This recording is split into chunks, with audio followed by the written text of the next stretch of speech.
actually. America has a big history of voting fraud or voter suppression or reducing votes or however words you want to use for it.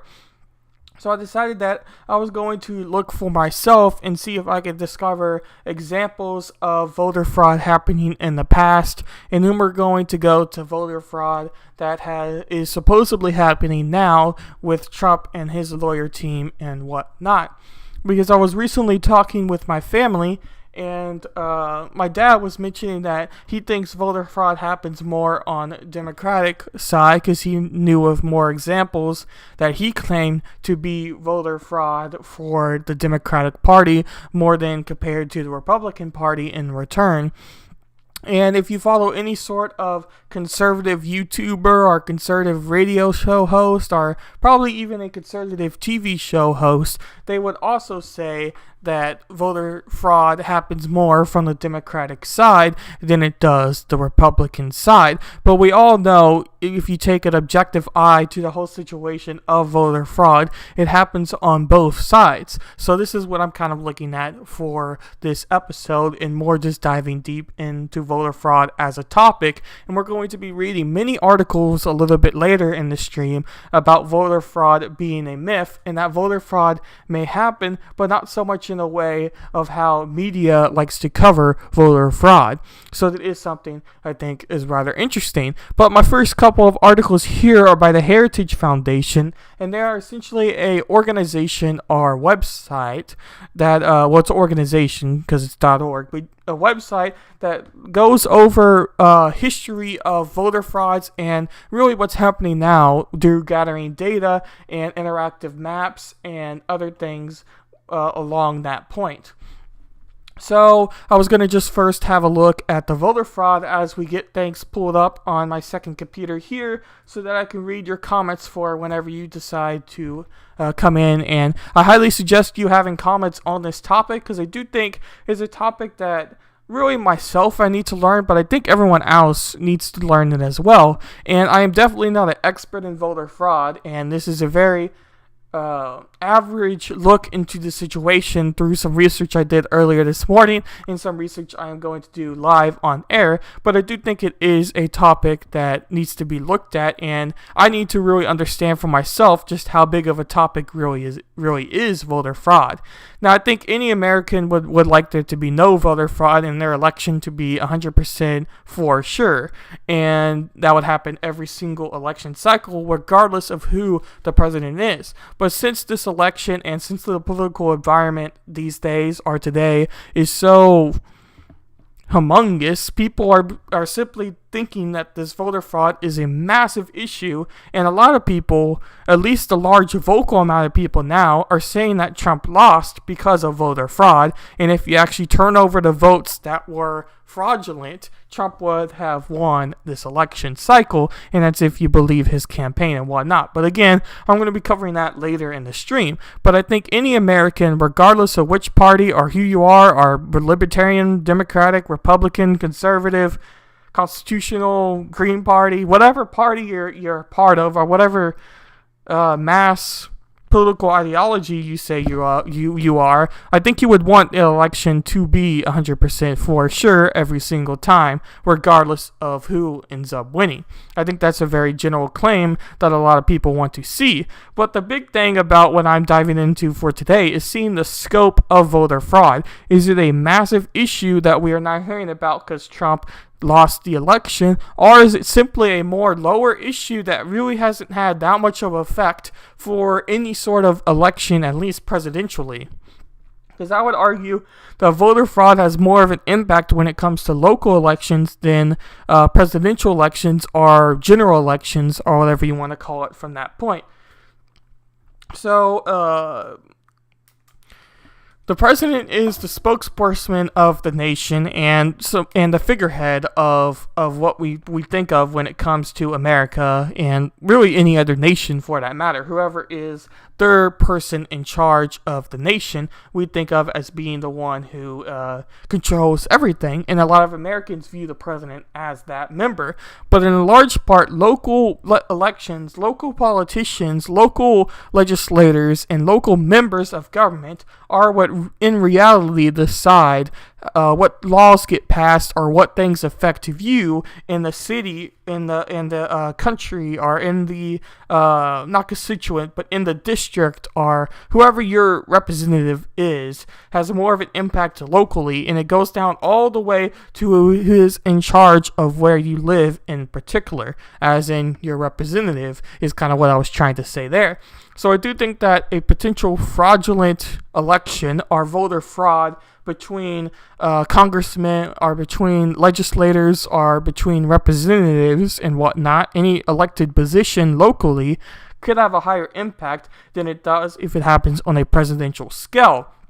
But saying that, obviously if there is mass voter fraud from the presidential side and the presidential scale, and it did overturn an election because there was that much fraud, then that is a huge issue that does need to be taken a look at, and many Americans are going to become aware of because it's such a mass scale. In other words, if there is a election cycle or is an event of so much voter fraud that it overturns an election or makes an election closer than it really should be, and Americans start to see it, Americans are going to become enraged of the system and what's happening now. And that's kind of what I see happening right now as we're speaking on this episode on a Monday in November, close to Thanksgiving. But any of those Trump claims that we're going to later get into don't necessarily have as much of a full effect as I think many people think they do. So the question becomes, like I've already said it a little bit, is what is the scope of voter fraud? And is it really an issue that America faces, or is it just an issue that becomes politically out there when it comes to elections, but never really has overturned an election or done anything like that? But it is a topic and is something I would argue every American wants to reduce, if not have zero voter fraud for all elections. But the question becomes just how reliable is that? And we are going to be talking about mail-in ballots and absentee ballots and whatnot, and that they could have the result or the figure that has allowed more voter fraud to scale up. If you believe conservative radio show hosts or YouTube show hosts, they often say that mail-in ballots gave more of an opportunity for ballot fraud, and several political people have quoted even people on the Democratic side as saying that they don't trust the Dominion software or don't trust mail-in ballots essentially on both sides. So it becomes the question as, did the mail-in ballots lead to more voter fraud, or is it just a topic that doesn't really have that much to claim? So let's dive into this first article we have here, and we're going to be spending some time on the Heritage Foundation of voter fraud. And I thought we would first start with some takeaways or some ideas or some topics within, subtopics I guess you would say, within voter fraud and what they include as its definition. The first one, the right to vote in a free and fair election is the most basic civil right, one on which many other rights of the American people depend. The second, Congress and the state should guarantee that every eligible individual is able to vote and that no one's vote is stolen or diluted. Third, voter fraud is real and hundreds of convictions have been made and documented. So those are the three takeaways from this article and within voter fraud in general. And we'll get into the actual article real quick, but I first wanted to briefly mention, I don't know if this needs to be stated, but I do think I'll say it anyway just so I make myself very clear when it comes to this. Any sort of voter fraud can happen from, especially recent elections, can happen from mail-in ballots or can happen from reducing the amount of people who are able to vote. Most often when I hear from a leftist side of view or from a Democratic side of view on radio show hosts or YouTube channels like I've mentioned before, is the fact of Governor Greg Abbott in Texas here reduced the mail-in ballot box to just one in the city of Houston. Now I don't think Houston was ever going to flip red, as most cities tend to stay blue. That's been historically the way it's been for a while for really any city. I don't think any city really necessarily flipped. And that's the same for Texas itself. But that's kind of besides the point for any other city. But the city, Governor Gev Abbott reduced the mail-in ballot box to just one, and many people said that was an effort to have voter suppression and to have less votes for mail-in ballots in general, because you always heard, especially from the conservative side, that more people were going to vote mail-in ballots who are Democratic than conservative. Conservatives or Republicans are more likely to vote in person than they are to fill out an absentee ballot or a mail-in ballot itself and send it in and drop it in that one mail-in ballot box. And then you get into the question of voter ID, and really that could be a whole entire topic, and I might actually do a topic on that, maybe not this week, but of course sometime this month. I don't know exactly when I'm going to do everything, but I do have a ton of topics I want to cover, so I might get to voter IDs in general, especially since I'm doing voter fraud today.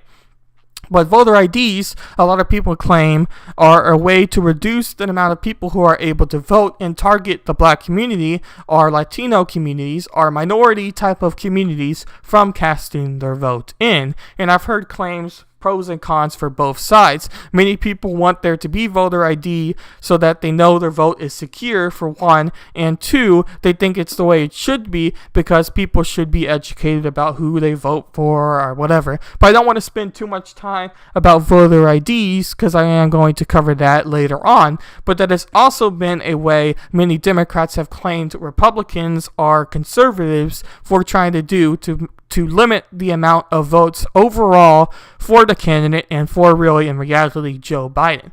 But we'll get into what this article says here. Preserving the great experiment that is the American Republic is dependent upon free and fair elections. When selecting a city councilor or the President of the United States, every American must be able to trust the process and the result, or the democratic system itself breaks down. Election integrity is essential, and the security of the ballot box cannot be left to a simple honor system. It is incumbent upon state governors to safeguard the election process and ensure that every right to cast a ballot is protected. The history of voting in the United States. Contrary to the claims of many liberals, the problem of voter fraud is as old as the country itself. As the U.S. Supreme Court noted when it upheld Indiana's voter identification law, flagrant examples of voter fraud have been documented throughout this nation's history by respected historians and journalists. Attempts to commandeer election results have been documented dating back to the 19th century, when New York City's infamous Tammany Hall was synonymous with political corruption and election fraud in one of New York's elections, 1844. 55,000 votes were recorded, even though there were only 41,000 eligible voters. Decades later, these efforts have been continued, and determined fraudsters have only become more creative in their efforts to fix the outcome of elections. And it goes on to talk a little bit about the different types of election fraud, but I quickly wanted to mention a couple things. As this article was mentioning, that there were already historical examples of voter fraud in this country, and there's been some claims, and one of the more claims that's happening now is essentially over 100% participation in certain communities or certain communities. There's a better word for it, but I can't think of it now, and it's led to more fraud as a direct example, but we'll get into the past here and stay on that topic. I just wanted to quickly mention that before it left my mind. Different types of election fraud. Impersonation fraud at the polls. Voting in the name of other illegitimate voters and voters who have died, moved away, or lost their right to vote because they are felons but remain registered. So that first one I quickly wanted to mention. I know I said I'm going to focus on the past for now and then go into the what's happening now, but this just brings me to another example of what I've got through somebody I know. So this person's mom ended up dying, I don't know which month, but happened before the election, and she received a ballot with her mom's name and could have, in theory, voted for her mom, even though her mom is now dead, but she still got that ballot in the mail from her mom, who was living in her house at that time. So that's just one example of someone who did receive that ballot despite their mom being dead and could have very easily casted a vote for her candidate under her mom's name without really getting caught or without any sort of penalty necessarily. And that would have been an example, a personal example of fraud that happened at the election. Now, she didn't do that, but like I said, she very well could have. And many Republicans especially have been saying that dead people haven't been necessarily honest, and could have been several examples of people like that person I know who received a mail-in ballot from their mom who passed, their dad who passed, or any sort of relative who passed, and casted a vote for their candidate under their name just because of how politically massive this election was and how many people just simply casted a vote for the either candidate in this election time. So I just thought I would quickly mention that just in case if it left my mind later on, because that was a personal, although anecdotal experience, but a personal example to someone who could have very easily casted a vote under someone else's name and would have been voter fraud, but it was so easy to do that all it took was probably a minute, maybe 5 minutes at tops of her time to legitimately do that. The second one, false registrations. Voting under fraudulent voter registrations that either use a phony name and a real or fake address or claim residence in a particular jurisdiction where the registered voter does not actually live and is not entitled to vote. Duplicate voting. Registering in multiple locations and voting in the same election in more than one jurisdiction or state. Fraudulent use of absentee ballots. Requesting absentee ballots and voting without the knowledge of actual voter, or obtaining the absentee ballot from a voter and either filling it in directly and forging the voter's signature, or illegitimately telling the voter who to vote for. So I'm going to spend a little bit of time on that topic, and quickly I'll mention the difference between absentee ballots and mail-in ballots by themselves. The difference between absentee ballots and mail-in ballots.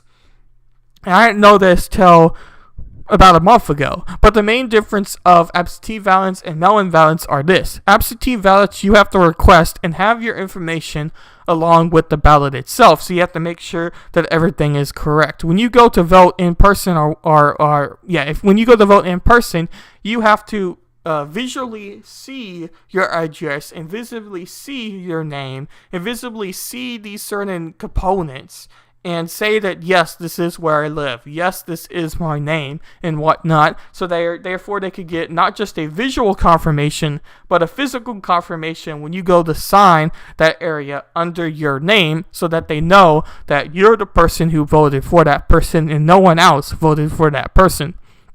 And that's in person. But absentee ballot works similar because it has your information on there, and you simply sign your name after you finish casting your vote, and you have to request the ballot for it to be an absentee ballot. Now, a mail-in ballot is not requested, and in some states was sent out to every single person, or sent out in mass. I can't necessarily say every single person, but I know it was sent out in mass, and many people received a mail-in ballot that doesn't have this sort of confirmation that an absentee ballot has, so it can lead to fraud within mail-in ballots and not absentee ballots. But both ballots, as you see here, can lead to an example of fraud, as you can see through an example in Arizona where the dying father casted a vote for Joe Biden because his daughter, or daughters at that point, were telling them that that's who he needed to vote for, and that's why he voted for that person.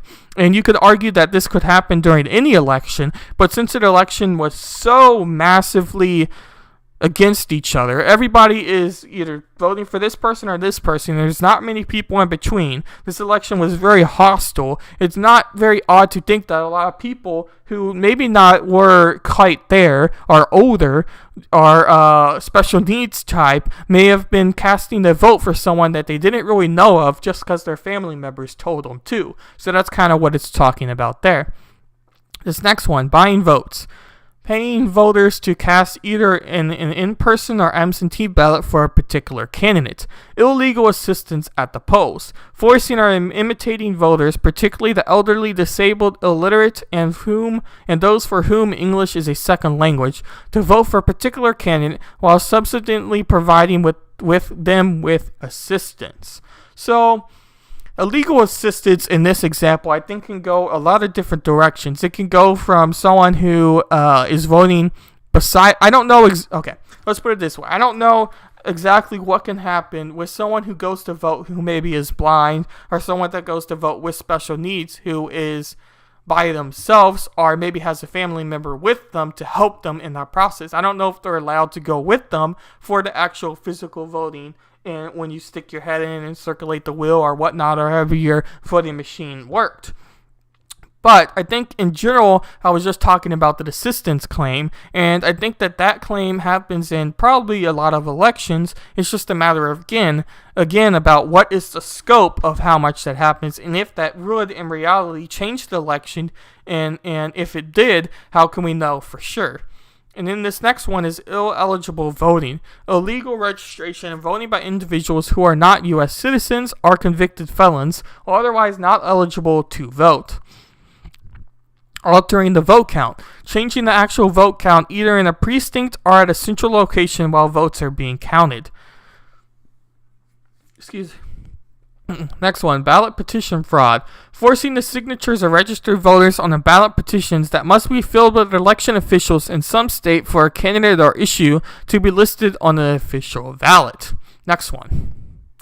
So this thing goes on to talk about the question of what I have on if the illegal votes or fraud votes are big enough to be able to change the election, and it states in their headline here, it states, can illegal votes actually affect election outcomes? I think that's a very efficient way of kind of saying what I've been talking about. So we'll go on to read what the Heritage organization has to say.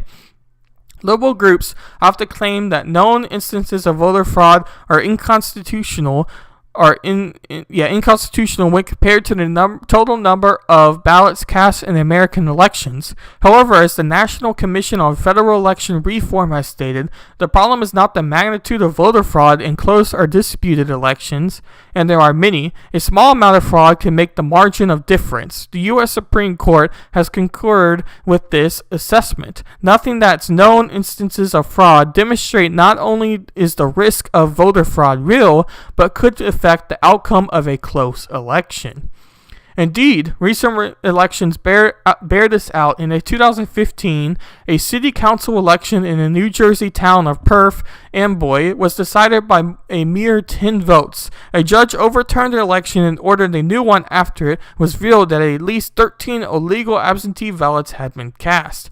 The 2003 memorial primary in East Chicago, Indiana, was overturned by the state Supreme Court after evidence of widespread voter fraud was revealed. The new election resulted in a different winner. Numerous convictions for election fraud resulted from this election and are documented in the Heritage Foundation voter fraud database. So again, that kind of goes to what I was talking about, and one of my assumptions I had before I was going to really dive into this topic on air with you, and that was the fact of I didn't necessarily see such a large scope of voter fraud to change a general election or a presidential election, but rather a decent amount of change could potentially change the election for local politics and for local positions, and they gave us two big examples where that very case did happen. So that does kind of reaffirm one of my beliefs I had when going into this live stream with you.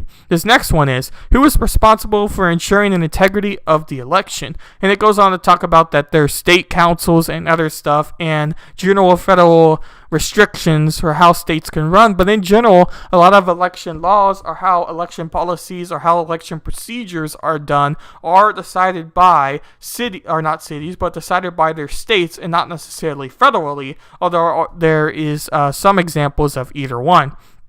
But they go on to talk about some examples of voter fraud in particular, and we're going to keep this up for our later streams. So I'm just going to cover a few examples of voter fraud from historical reasonings, and then we'll get into more examples that they have all the way from, let's see, it's one to expand still. 2014 looks like was the last one that was implemented on this section of their site. So I don't think we're going to go over either one, but we might come back and take a visit later on if we don't come up with any other results from it.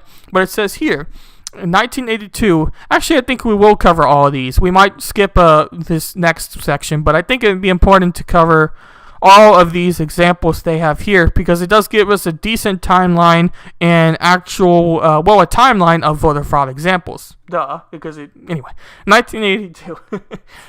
An estimated 100,000 fraudulent ballots were cast in a 1982 Chicago election. After a Justice Department investigation, 63 officials were convicted of voter fraud, including vote buying, impersonation fraud, fictitious voter registrations, phony absentee ballots, and voting by non-citizens. 1994. After extensive investigation of absentee ballot fraud in a 1994 Greene County, Alabama election, 9 defendants pled guilty to voter fraud and 2 others were found guilty by a jury. The defendants included Greene County commissioners, officials, and employees, a racing commissioner, a member of the Board of Education, a Utah city councilman, and other community leaders, among other things. The conspirators used an assembly line to mass produce fraudulent absentee ballots. 2003. Alan Twigg Simmons, an operative for East Chicago, Indiana, mayor campaign, persuaded voters to let him fill out their absentee ballots in exchange for jobs. He pled guilty and was sentenced to 3 years of probation and 100 hours of community service. Fraud in 2003 East Chicago mayoral primary was so widespread that the Indiana Supreme Court ultimately overturned the election results and ordered a special mayoral election that resulted in a different winner. 2004, Chad Station, a worker associated with NAACP, National Voter Fund, in Cuyahoga County, Ohio, pled guilty to 10 felony counts for filling false voter registrations during the 2004 presidential election in exchange for crack and cocaine. Station filled out more than 100 forms in names such as Mary Poppins, Michael Jackson, Michael Jordan, Dick Tracy, and George Lopez. 2004 as well. 6 Democrats from Lincoln County, West Virginia, pled guilty to 6 charges of participation in a conspiracy to buy votes dating back to 1990. The incident charged that the cable conspired to buy votes in every election held between 1990 and 2004, handing out states' listings, preferred candidates, and using liquor and cash, typically $20 per vote, to steal the deal. They also laid gravel on roads for supporters and fixed traffic tickets. 2004 as well. East St. Louis, Illinois, precinct committeemen Charles Powell, Sheila Thomas, Jesse Lewis, and Calvin Illis, as well as a precinct worker, Yvette Johnson, were convicted of a conspiracy to commit election fraud after participating in vote-buying activities in 2004 election, including submitting budgets that would allow city funds to be used to pay voters to vote for Democratic candidates. 2008. Acorn workers in Seattle, Washington committed what the Secretary of State called the worst case of voter registration fraud in the U.S. history of the state of Washington. The group submitted 1,762 fraudulent voter registration forms. The group leader, Clifton Michael, was convicted of false registrations and served nearly 3 months in jail. 4 other Acorn workers on his team also received jail time, and Acorn was fined $25,000 to cover the cost of the investigation. 2010, Paul Schrierick, former campaign manager to Maryland Governor Robert English, a Republican, this is an example of a Republican example. So there are examples of both sides, and I do think that needs to be clearly stated. Although my dad especially has said that has happened more Democratic, and this is also why I'm going in and discussing with you all live on air here to see if that general claim of what my dad had was true. But this is an example of a Republican and not just all Democratic, or I presume to be Democratic because Illinois is a very Democratic state, or city, you should say. Not really a state, but you get what I'm saying. A Republican was convicted of election fraud after approving a robocall to black voters, telling them not to vote because the Democrats had already won the 2010 Gerber national election. The circuit court judge spared Schrierick jail time, opting to sentence him 30 days to home detention, 4 years of probation, and 500 hours of community service. 2012, Robert Moore was identified by prosecutors as the worst multiple voter in Wisconsin history, but no consent to charges that he voted more than once in 2011 and 2012. Monroe's record was extensive. He voted twice in the April 2011 Wisconsin Supreme Court election, twice in the 2011 recall election of State Senator Alberto Darling, and 5 times in the Governor Scott Walker's recall election. He also cast an illegal ballot in the August 2012 primary and voted twice in the 2012 general election. 2012, while running for re-election, Martin Kennedy, Mayor Ruth Robinson, and a cabal of co-conspirators targeted residents living in public housing and in properties Robinson owned, threatening to evict them if they did not sign absentee ballots that Robinson and their family had already filled out. Robinson also targeted disabled residents and offered to buy the voters of others. She was convicted and sentenced to serve 90 months imprisonment. 2014, Rose Mario Agurtio, a non-citizen, was found guilty on 2 counts of voter fraud for voting in the November 2012 general election and a 2014 Republican primary runoff. Ogreto claimed she thought she was a citizen and blamed her lack of education for the mix-up, but prosecutors pointed out that Elijah had previously indicated, and it stops there. So I'm not sure exactly why it stops in cutoffs, but she got caught for what she was doing through voter fraud. So there were 2 examples where individual people that were doing the voting fraud got caught, but mainly it was political leaders or political mayors or political representatives, you get the point, politicians that are getting caught for their voter fraud claims.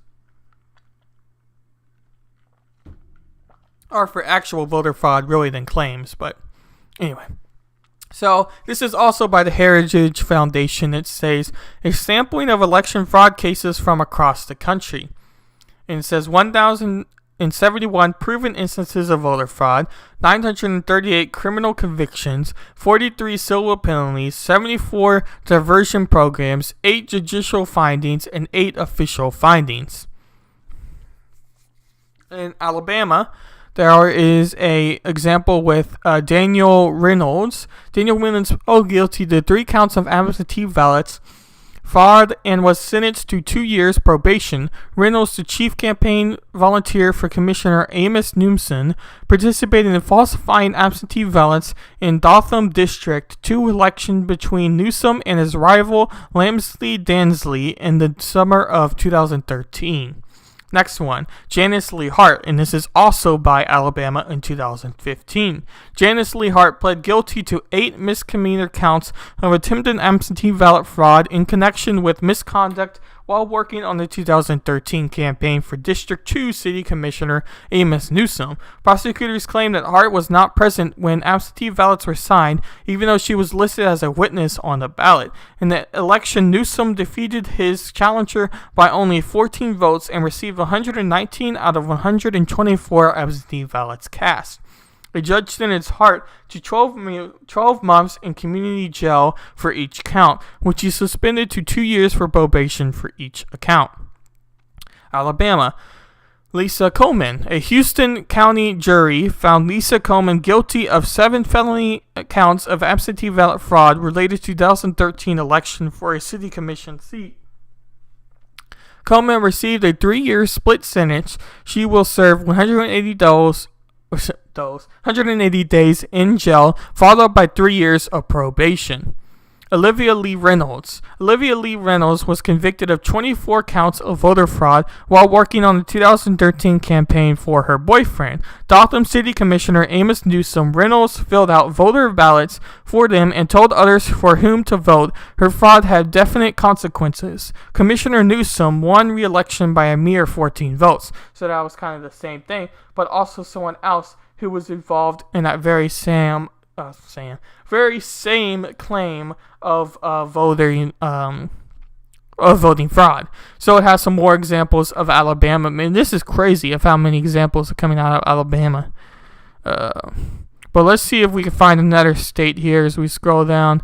We got Alaska. So although there's not many people in Alaska, there is some examples of Alaska real quick. So we're going to dive into those real quick. I just noticed that I don't have my stream pulled up on YouTube on my second computer here, so I'm going to pull that up and make sure I haven't missed anyone's comments here. But we'll read about Deborah Carrell.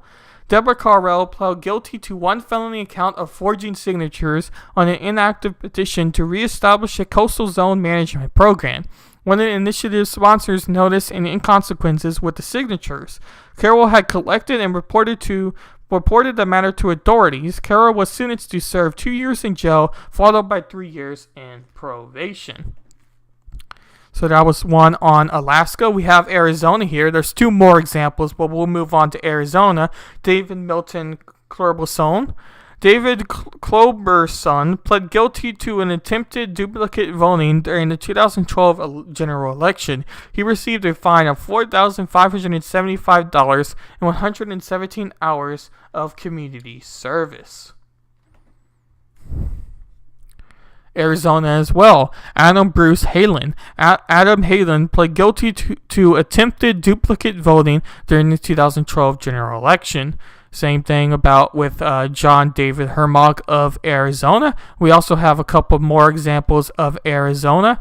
That is 10, 11, 12, 13, 14, 15, 16, 17, 18, 19, 20. Oh, sorry.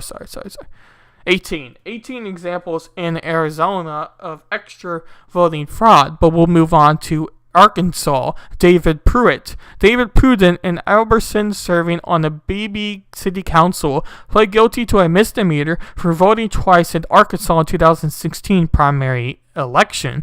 An investigation found that he voted on February 26, 2016, and then again on March 1st, 2016. He was fined $750 and ordered to pay $170 in court costs and fees.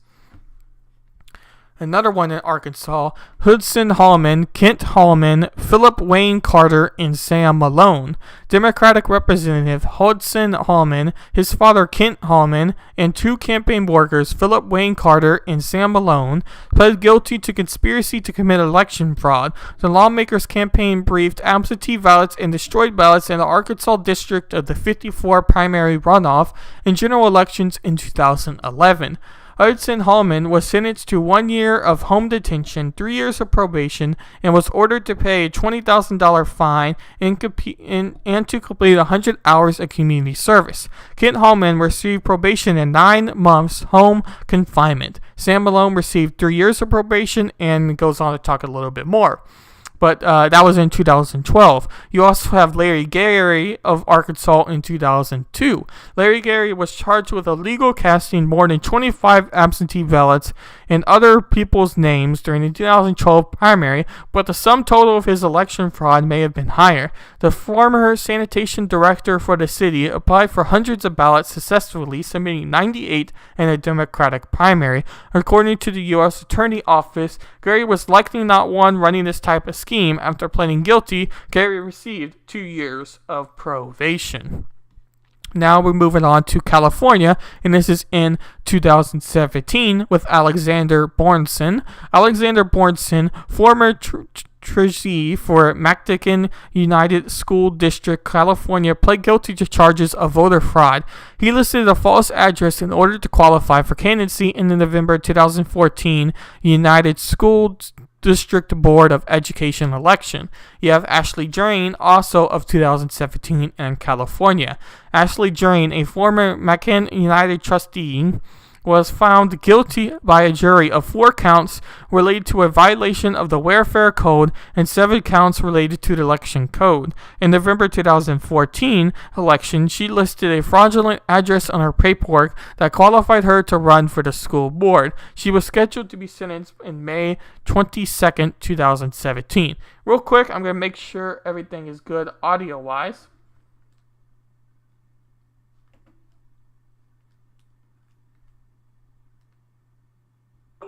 She was scheduled to be sentenced in May. Okay, we are good for audio. Just wanted to make sure because I didn't see any comments for anyone yet. So I just want to make sure that 40 minutes into it, I was being able to be heard. So now that we know that, we can move on here. So that is good.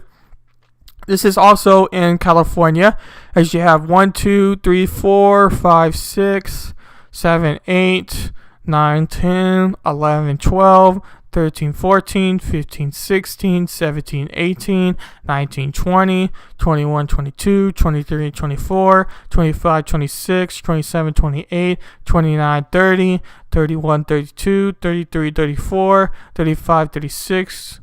Goodness gracious. 35 examples of 35 other examples of voter fraud in Colorado. Oh, I might have messed that up actually. Yeah, there's not 35. I apologize for that. I was going into Colorado as well. But there are several examples of Colorado voter fraud. That's funny. Anyway, there's several examples of Colorado as well. We have Connecticut on here. We got...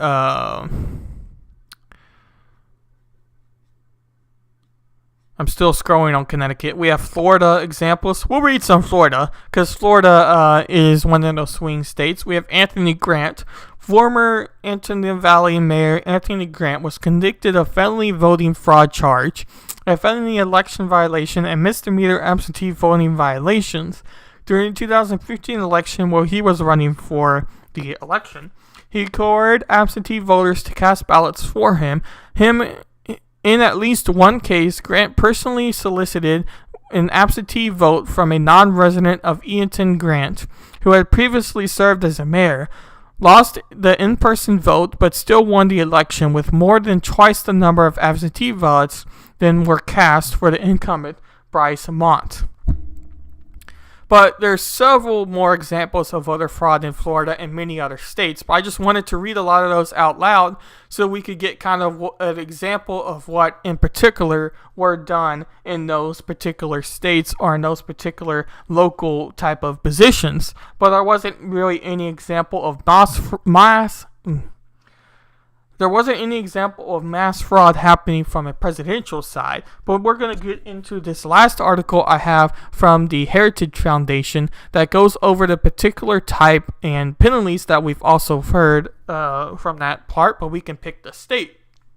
So I thought it would be interesting to pick a few states we haven't heard of yet so that we could have a little bit more control over the type of voting fraud that is going on. So I thought we would kind of start with Texas because we haven't covered Texas yet. And since I live in Texas, I am also interested in hearing examples of voting fraud within Texas. So we have an example in 2009 of a criminal conviction of the use of fraudulent use of absentee ballots by Charles Nathan Jackson. We also have several examples in 2018. We have several examples in 2018 of criminal convictions of the use of either ballot petition fraud or fraudulent use of ballots with Miguel Hernandez and Russ Cassie. You also have some parts of judicial findings that elections were overturned in Clufton County and Coburg County because of voter fraud within those particular counties in Texas. But this goes from 2019 to 2017, all on just this first page of personal examples in Texas.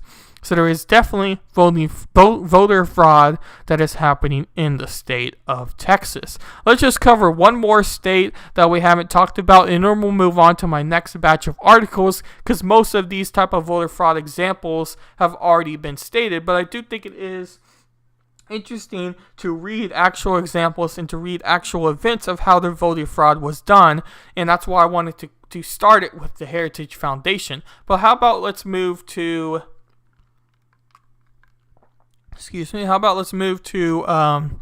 Ohio, just to pick a random one. We have two examples in 2019 of a criminal conviction through the use of either intelligible voting or false registrations, with Yavek Solomon and I'm not sure how you say his first name, but Holman. You also have examples of 2018, 2017, 2015, 2014, and 2013, all on just this first stage. So I think no matter what state you're going to pick on this election map, there is going to be some sort of example of local election fraud within the state. So we'll go ahead and leave this up in case someone wants to pick their state later on within following this. But I'm going to quickly take a drink break and make sure I get my headphones for later in this type and go restroom real quick, and I'll be right back.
I got self-track. There we go. Alrighty. Make sure I didn't miss any comments real quick before we dive in.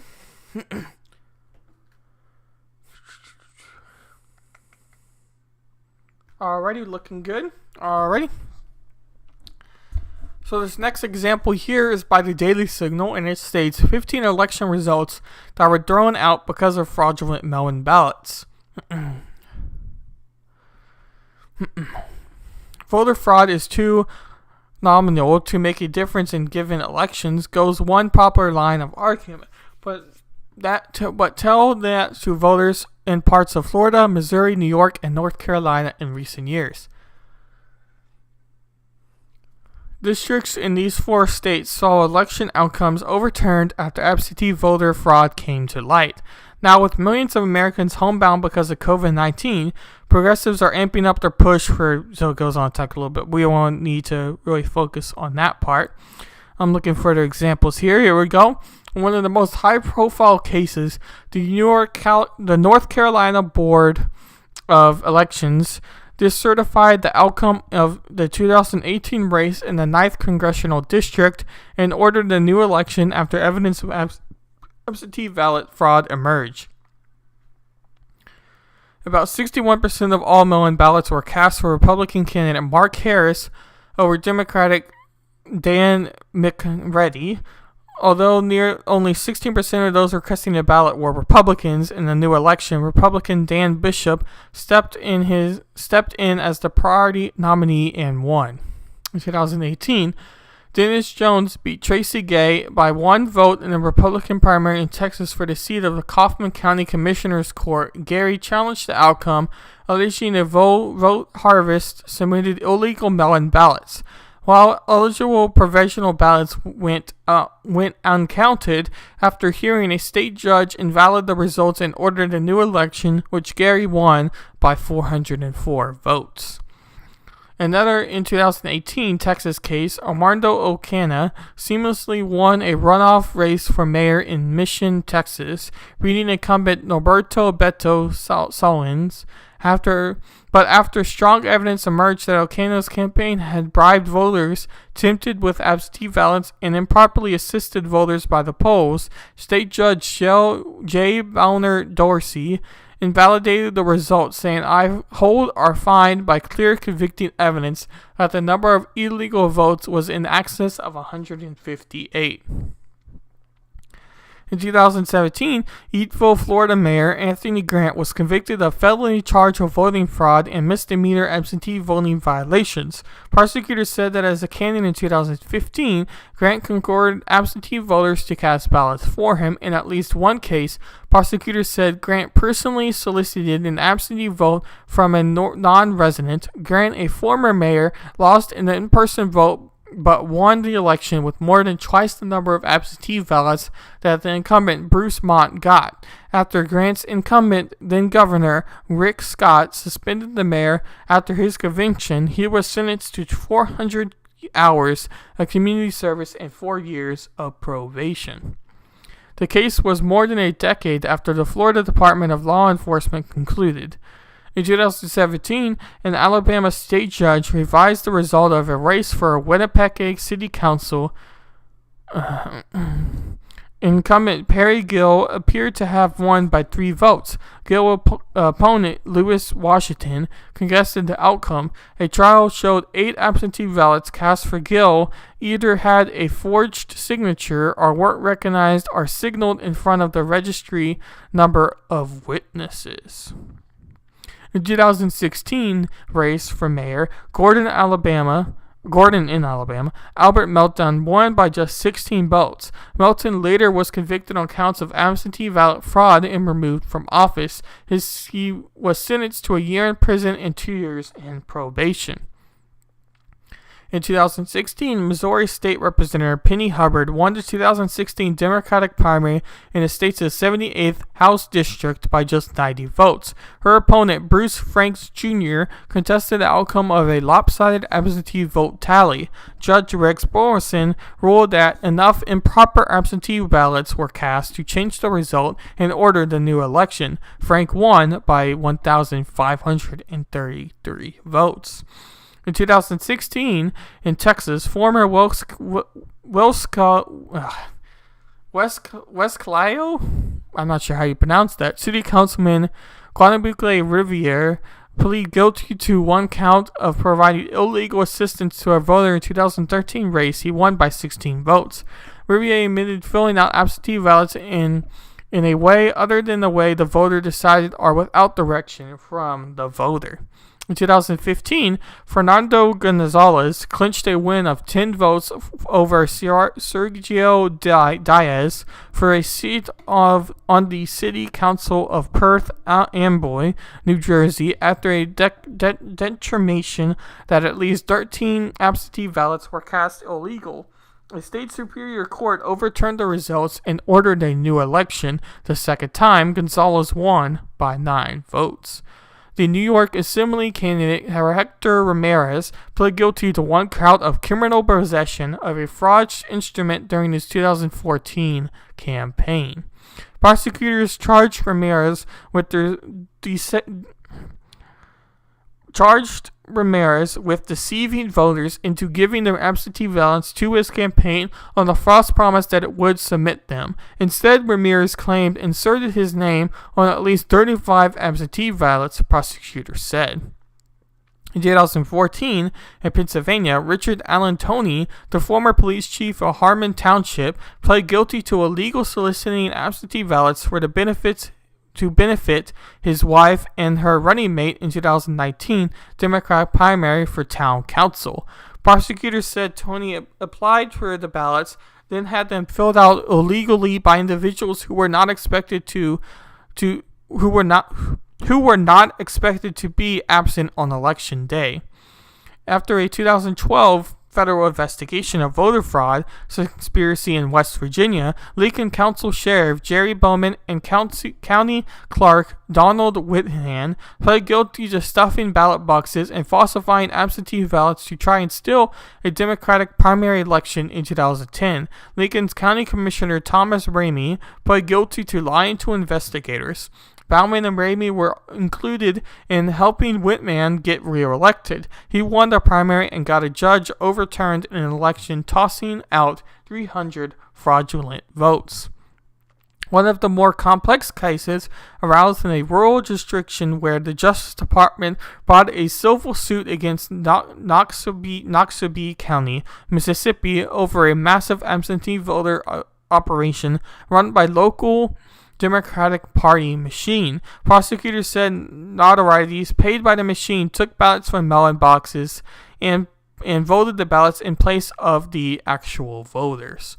So it talks a little bit more about all of those, and this article was by Fred Lucas for the Daily Signal, and he's the one that wrote all those examples, and I wanted to read those examples in full so that we didn't miss any details, even though we don't necessarily maybe care about the penalty and what happened from each. Although I would argue some people might look at that more than the actual people involved, or whatever you want to say from there. But my whole thing is just reading out the full story and what happened in all of these places. So again, my theory of more local elections is seeming to be a little bit more right than anything on a mass scale from what happened for presidents. But it can overturn an election, especially locally, when you're talking about a lot less votes between candidates. But we have another example here by the Washington Times that says, "No voter fraud isn't a myth. 10 cases where it's all too real."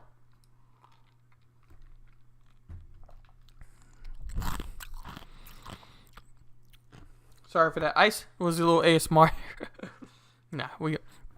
Dead people voting in Colorado.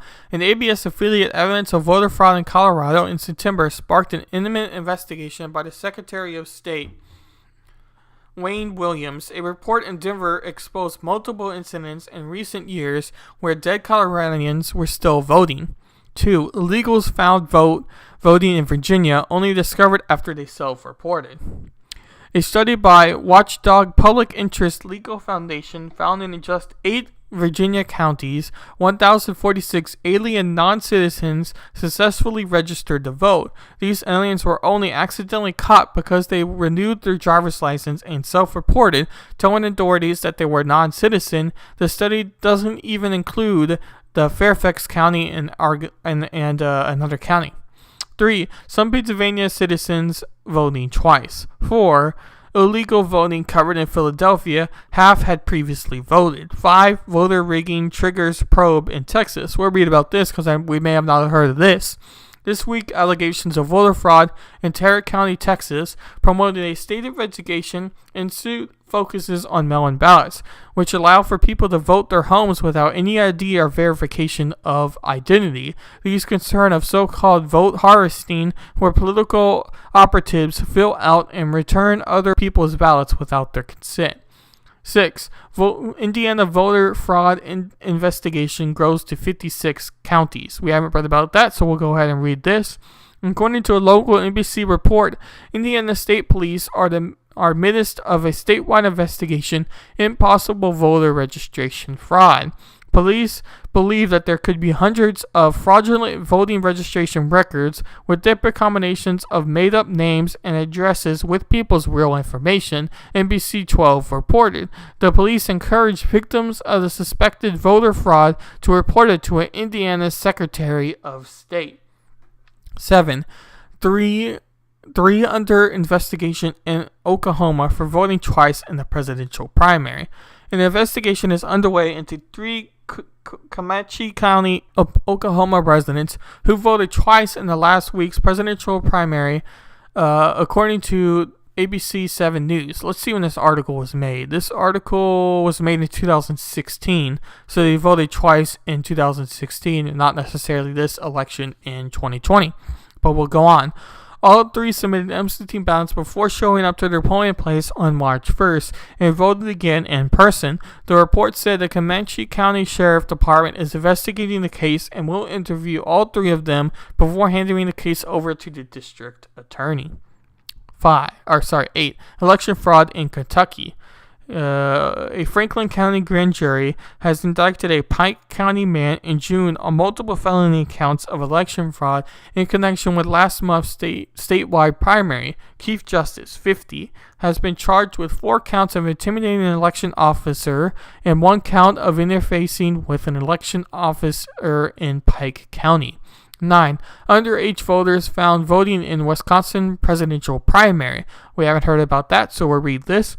Brown County election officials in April found 6 cases where underage voters cast a ballot in the state's presidential primary.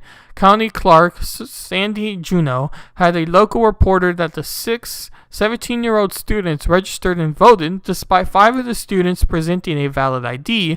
Poll workers never looked at the date of birth on them or the registration forms they filled out. Ms. Juneau told local news website WhereWeAreGreenBay.com in one case that the student used a report card as identification.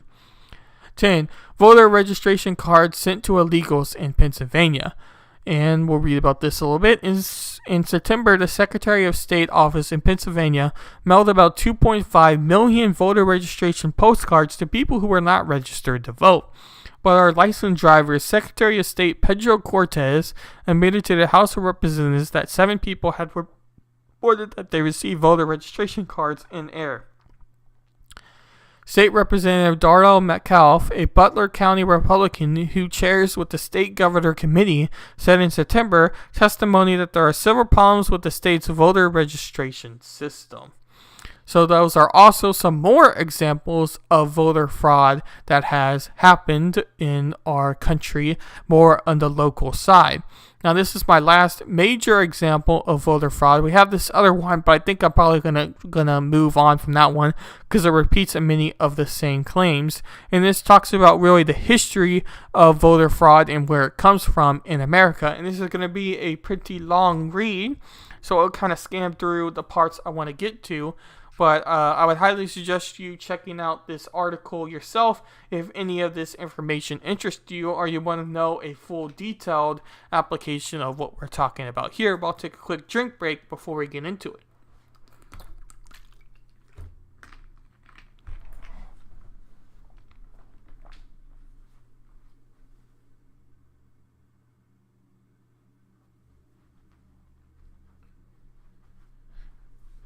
Alrighty. Let me just check comments, make sure we're not missing anybody's comments before we move on real quick. And we'll see about the voting fraud examples that they have here. I might cover this article in a actual YouTube video because this is very long and it's very detailed. But I just thought we would talk briefly about it here before we move on to the next one and go from that point. So this is by historynet.com. And it says electoral disputes stretch back to the nation's creation. Widespread voter suppression, however, has a particularly ugly history dating to the aftermath of the Civil War, when authorities in the former Confederacy physically buried, intimidated, or peripherally pre-killed newly freed slaves from voting. In 1865, the federal government enacted Reconstitution, a series of measures to reunite the public while combating efforts to restrict white supremacy.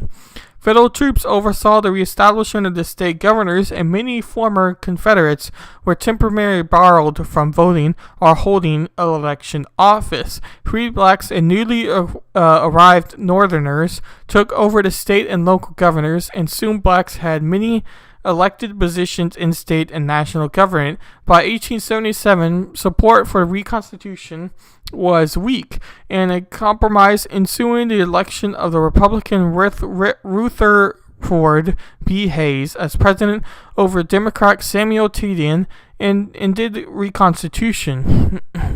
President Hayes ordered any federal troops remaining in the South to return to the barricades. White Southerners then seized the opportunity to reestablish the Annabelle's social order, but free blacks were constituted majorities in many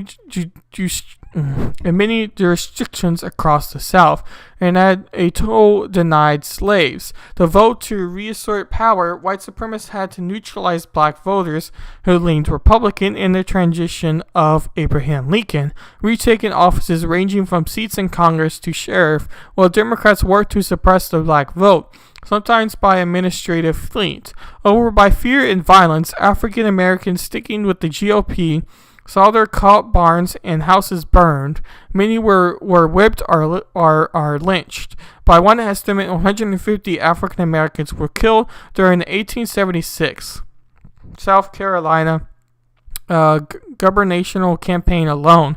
After federal troops departed from the South region election managers, the officials responsible for keeping the elections fair and accurate were likely to be white Democrats willing to use any means necessary to keep blacks away from the ballot box. And it is a very large claim, but I have heard many times that a certain three-letter word organization was formed because of Democrats and the Democratic Party at the time, and not the Republican Party at the time, or whatever you want to say there. But then again, I don't know if that really means much, but it could mean a lot, just depending on how you look at that situation. So I can't see how someone could put that point, but I haven't looked at it entirely myself, so I can't say for myself if I know that that claim is true or not. But I have heard it so many times from people, just generally when you talk about politics, and especially if you listen to politics on the radio or YouTube or whatever you want to listen to from there. But we'll continue a little bit more. Between 1865 and 1865 and 19,000, there were 262 disputed House elections. Most occurred in the states of the former Confederacy. The 1880 election that produced the 97th Congress in 881 to 83 gave rise to the 19 cases of alleged election fraud. One rigorous example was the race for the seat in the U.S. House of Representatives in South Carolina. In the state's first congressional district, a 1-2 punch of violence and fraud wrenched political power away from the black majority that had voted strongly Republican during the Reconstruction. The first district election of 1880 pinned incumbent Democratic John S. Richardson against Republican Samuel J. Lee. Both have served the Confederate Army and both were wounded in combat.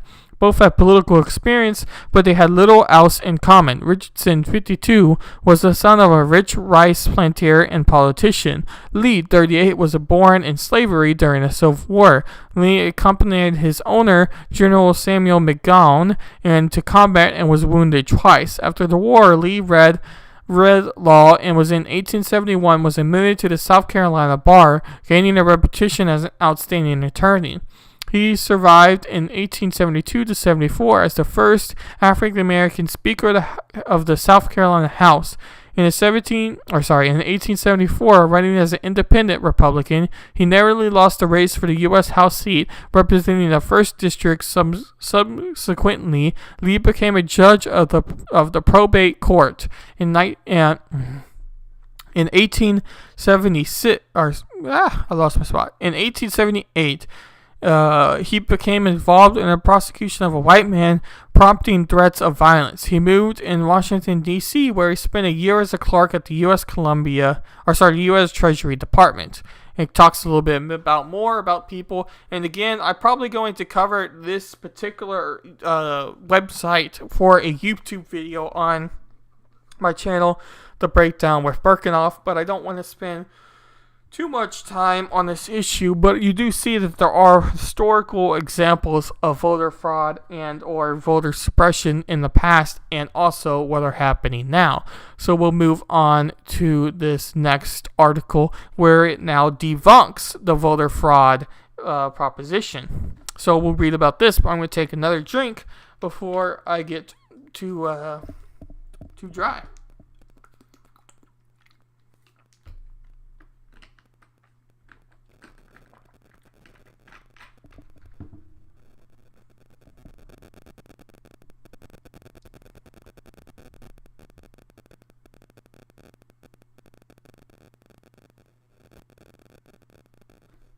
Okay. And this is from the Birmingham Center for Justice. Debunking the voter fraud myth. Sensationalist claims have been circulated in election season about the extent of voter fraud, with some politicians going so far as to tell voters to fear this November's election will be rigged. Because electoral integrity is one of the elements necessary to making America the greatest democracy in the world, claims like this greater media attention frighten and concern voters, but putting rhetoric aside to look at the facts makes clear that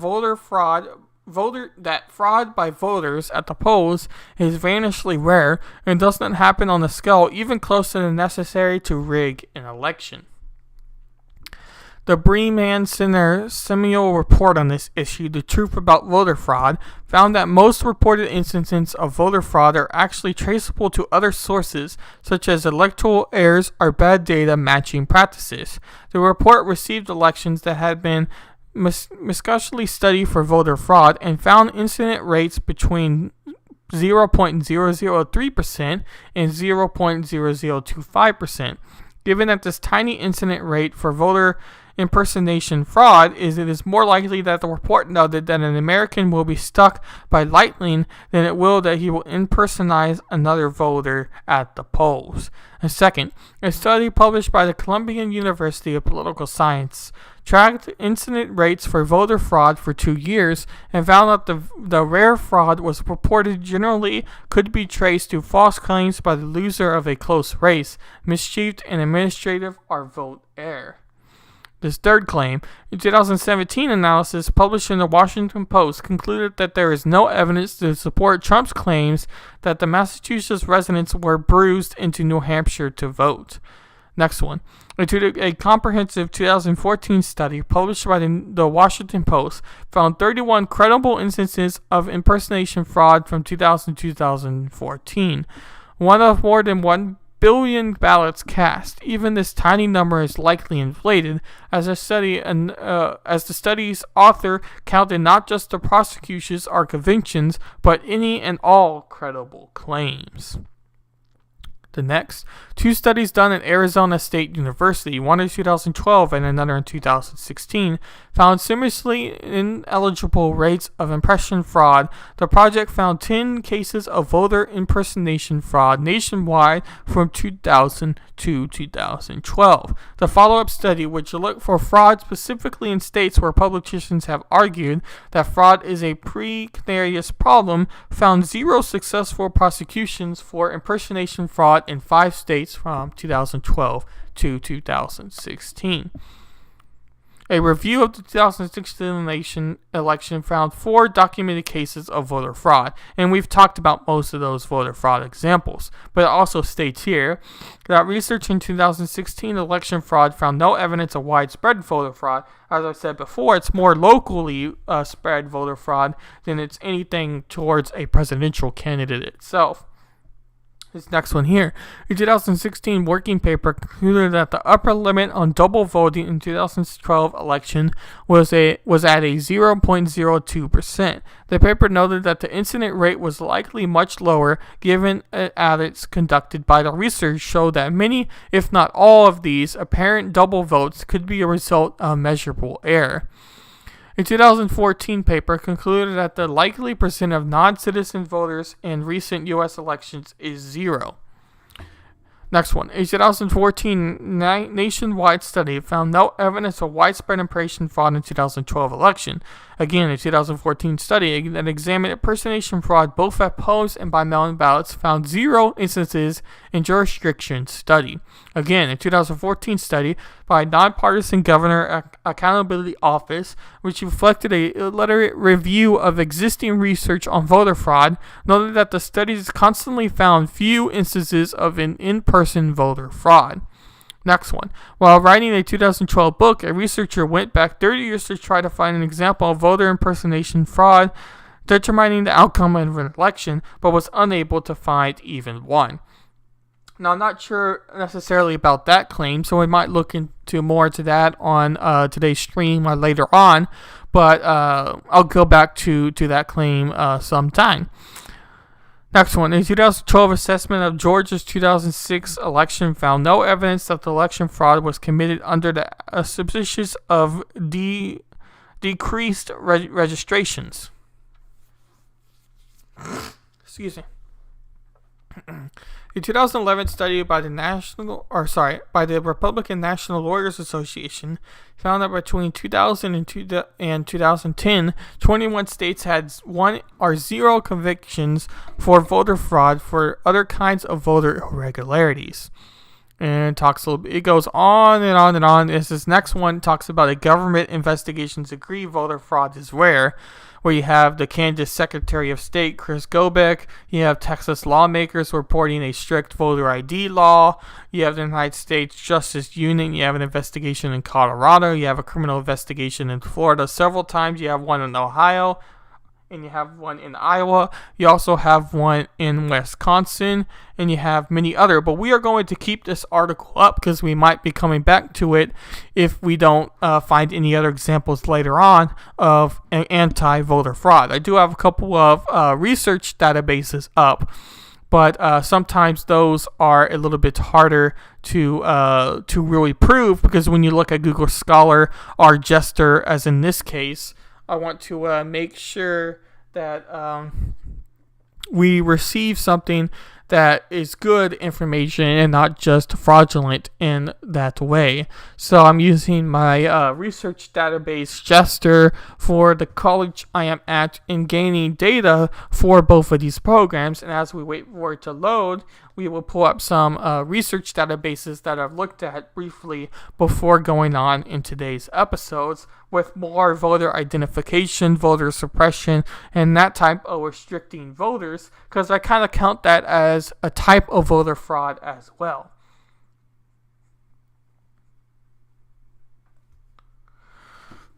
As this one research database states here for Jester, a principle or a strategy, voter identification laws, and partisan competition in the American states. So we are going to research into this and see if we can find the data part, our summary of this article, because I don't think we want to read all 16 pages of this document. It states here, we undertake a comprehensive examination of restricted voter. One second, I'm going to zoom this real quick. Where'd it go? Okay.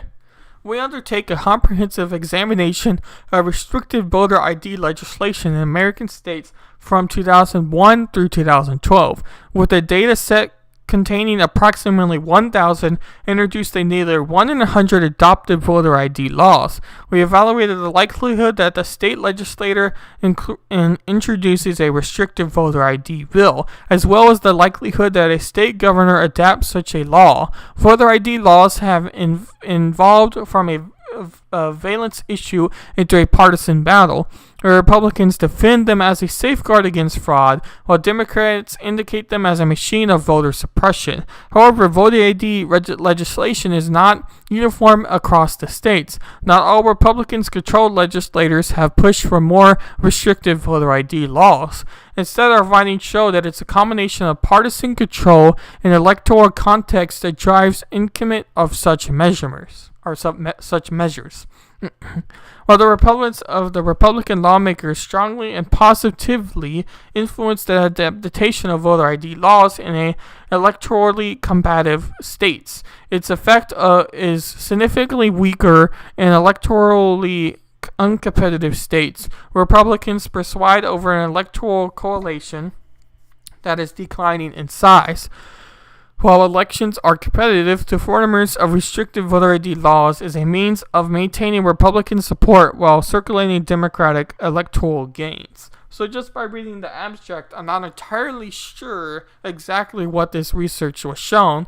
But again, I didn't want to spend too much time on actual voter suppression through potential voter ID laws, because I think that deserves a basically a stream by itself. But I did want to mention it once again for those who might be tuning later on, that this is a very possible way of a strategy that Republicans could be using to reduce the amount of voters that are most likely to vote against them.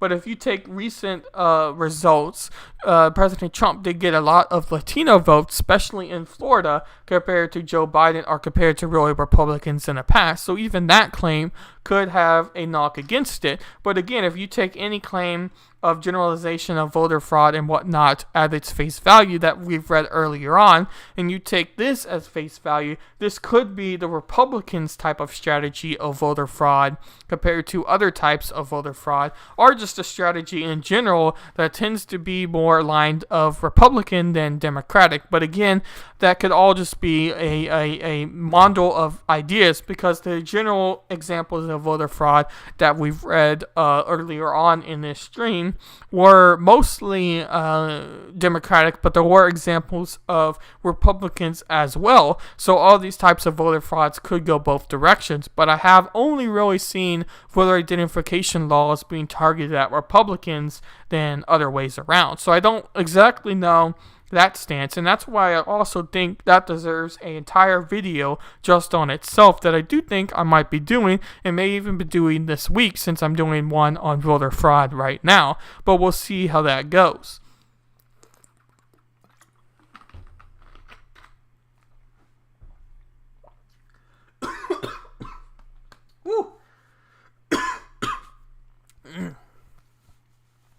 Almost went down the wrong tube. Excuse me. Sorry about that. I'm not dying. Not yet, at least. Wow. We're waiting for this next article to load up. We'll see if I can get it down the right tube this time. So this again talks about voter identification laws for potential voter fraud, but more an examination of the black vote. And the reason I was going to pull it up here was for the fact of just making sure that I include all perspectives, although once again I'm going to have just a stream on this topic. So I'm just going to read this first topic of the abstract, and then we'll get into this article in another day.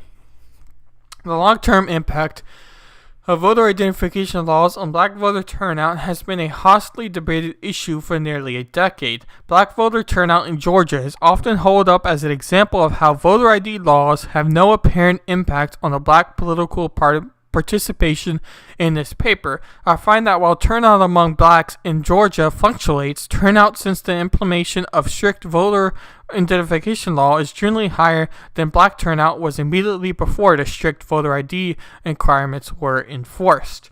So from that point on, voter ID laws look to have some sort of impact, but it'll be interesting to dig into this article later on another stream about its exact particulars of voter fraud through potential voter identification in Georgia of the black vote. So that's a very specific example, but I am very interested to read this journal from these people and get their data examples or their research based off of that, because although it is very specific to a state and to a population, it is a specific example that could be used to explain whether this is a type of voter fraud. Because again, I've always heard that it's a type of voter fraud, but depending who you ask or who you listen to, it's either weighed highly or not weighed highly at all. In other words, some people think that voter ID laws do need to exist, while others think that the mere creation of voter ID laws prevents certain types of people from voting, or just prevents people from voting in general. And I do see both claims to that, but once again, I'm going to cover that on a whole separate issue, but I wanted to briefly mention that as another example that voter identification could be a clear example of voter suppression and voter loss. But for mainly the Republican side, if you believe the general media are the media types that I've always seen from the elections and all those. But we're going to get into some actual voter ID or voter we are going to get into some examples of what Trump has been claiming and some general ideas from this video from the prosecutor YouTube channel and recent coverage that has happened from there. But I'm going to make sure all of that is hooked up and ready to go before we dive into that. But I do want to make my claim clear, and I'm not trying to necessarily avoid the voter suppression ID laws for the voter fraud for this episode.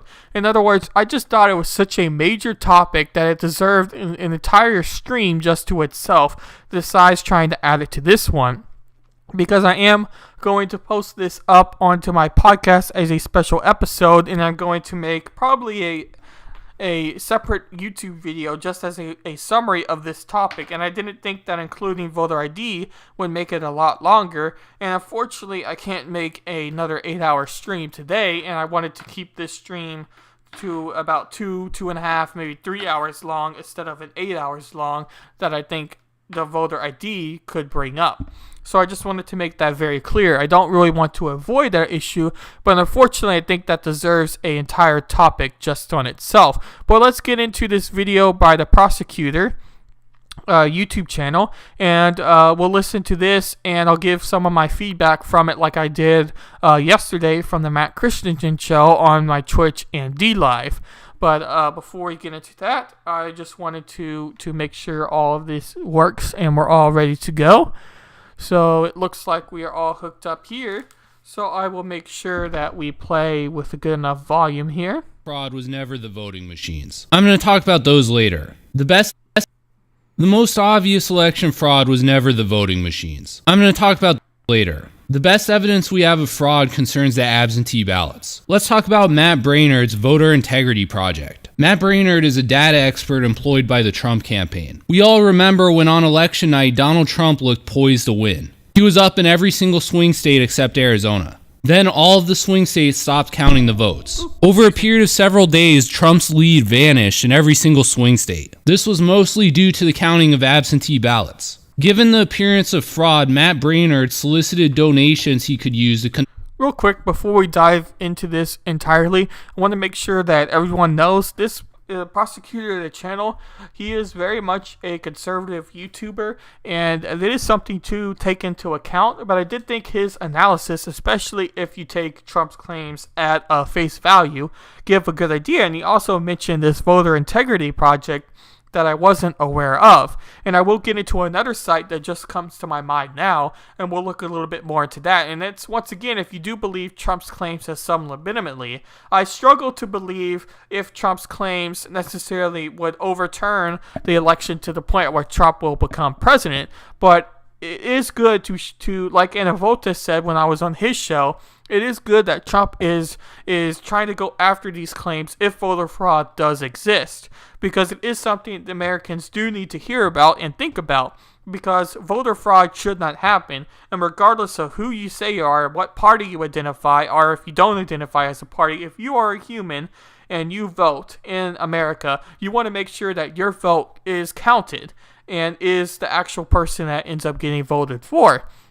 That is obvious. Even if you're someone that doesn't vote, you still want to make sure that the way the election is run and whoever becomes president or becomes your representative is the person that was actually voted for, even if you don't even cast a vote in the election. That's just the way you want elections to go. But I just wanted to make sure that that was an obvious point when going into this video, but I think it gives a good perspective that I didn't necessarily think about, so we'll get into the video and his claims. And hello, Ron.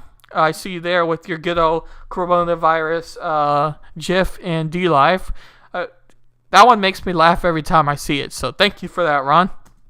Research on the election. Of course, GoFundMe immediately shut him down because, God forbid, you try and verify the results of the election. After receiving $650,000 in donations, Matt Brainerd started the Voter Integrity Project. The Voter Integrity Project used the money that it raised to hire call centers. Matt Brainerd focused on absentee voters. The first contact was made with absentee voters who voted in the election. Secondly, contact was made with people who requested absentee ballots who did not ultimately vote in the election. Let's look at the first set of data. These are people who the states say requested absentee ballots. However, when surveyed, large percentages of these voters denied that they had ever requested absentee ballots. Also, these ballots were never counted in the election. So a significant percentage of people who are recorded as requesting absentee ballots in these states deny that they ever requested one. That begs the question, who did request these absentee ballots then? What ended up happening to them? You might respond by saying it doesn't matter.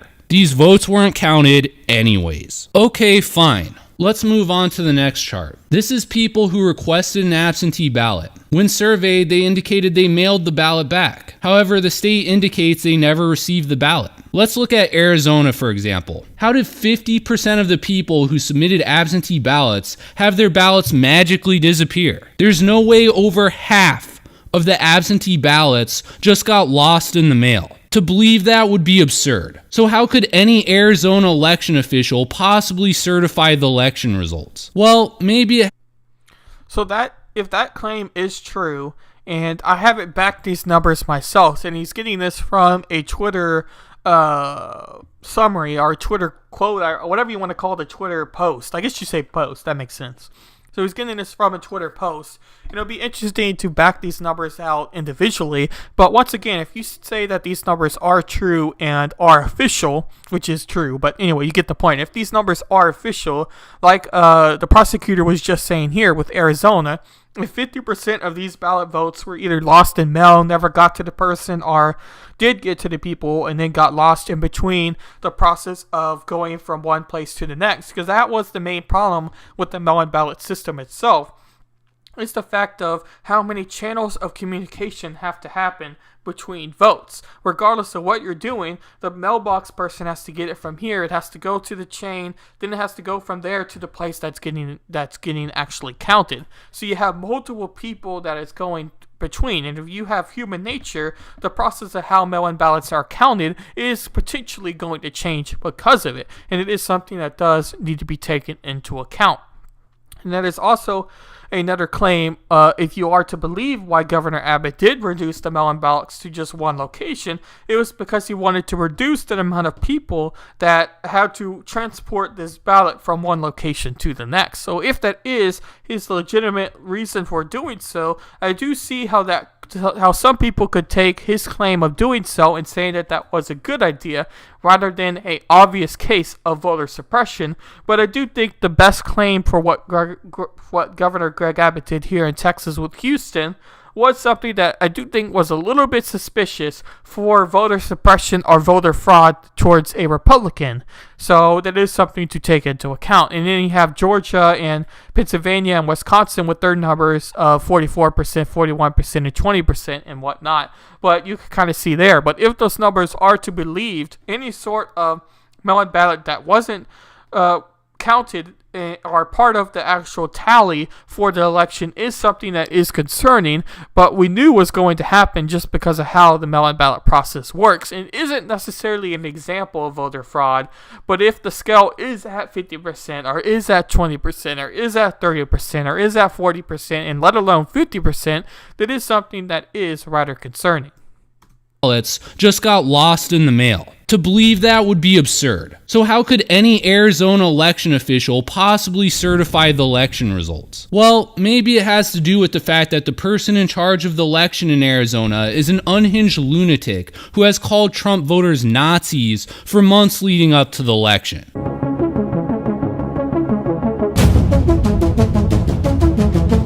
So that claims I it's don't not know just her as Arizona, a person, though. so that's These kind of hard to say, percentages but of we'll lost listen to him here. votes are all massive for the other states as well. Had these mysteriously lost votes been received and counted, it would have changed the outcome in every single one of these elections. Then we have absentee voters who say they didn't vote at all, yet the state shows they voted. You'll notice the margins here are much lower. States were a lot more likely to throw away absentee votes than they were to create fake ones. Why? It all comes down to a phrase coined by the CIA. Plausible deniability. Let's say I send in an absentee ballot for Trump. Later, I found out my vote wasn't counted. Well, the election department has plausible deniability. Maybe the ballot just got lost in the mail. If the election department records a vote under my name when I didn't vote, it becomes much harder to explain. Even so, the percentage of people indicating they never voted, yet despite the fact their vote was counted, would be enough to flip the results for Arizona,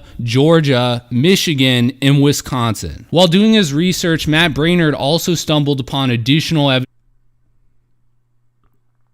So once again, if you take those numbers as true, and let's just do that for a while, you heard from the prosecutor himself that it could be enough if, I assume, all votes were towards Trump, or the majority of votes that were lost or weren't casted or whatever were towards Trump. And that is a claim that could be true, and it is something that, as prosecutor, kind of later states, is something that could be proven more than other types of claims that Trump is making for voter fraud that is supposedly happening now. But it's hard to say that any of this is necessarily true, but if those claims and evidence are true, it's something that is very obvious and very telling, and you want to make sure that it doesn't happen in the future, and you want to make sure as to why it's happening now, because you can't change future elections if you don't know exactly what happened in this election. It's hard to predict the future and change laws or change restrictions for something that you can't even see coming, or something that has happened and you're not even able to tell. I'm not sure if that makes particular sense, but that's kind of the way I think of it in my own head. And it may only make sense to me, but hey, that's kind of what happens. Michigan, and Wisconsin. While doing his research, Matt Brainerd also stumbled upon additional evidence of fraud in Wisconsin. Wisconsin allows voters to request a special ballot if they're indefinitely confined. What's notable about these ballots is they do not require people to have a valid ID in order to vote. In the 2016 election... So there you go with the voter ID, and that's why once again, I think it needs to be a whole separate stream within potential for voter fraud, or more really voter suppression with voter IDs than voter fraud. But I could kind of think of voter suppression and voter fraud as its same sort of topic, because it's in general either changing the votes or reducing votes or not allowing people to vote. It's doing with votes and dealing with the election. And I see Ron says, it can't be allowed to happen now, or this republic is finished. Exactly. If the claim of voter fraud is so high as it looks to be in this election, and if Trump's claims are right, not even all of his claims, but some of his claims are right, it is rather scary for any sort of future election. And if people can't trust news, which we already know they can't, people in general don't trust the news, and now they can't trust the election and how elections are run, the country is over. It's done. If people don't trust the vote, the idea of people trusting the next president is very slim. If you can't trust the process, then how are you supposed to believe that person is now your actual representative, or that person is now your actual president? And if that happens in every single election from now on, you're never going to be united as a country, or even have a slimmer of hope of being united, even as a local league goes.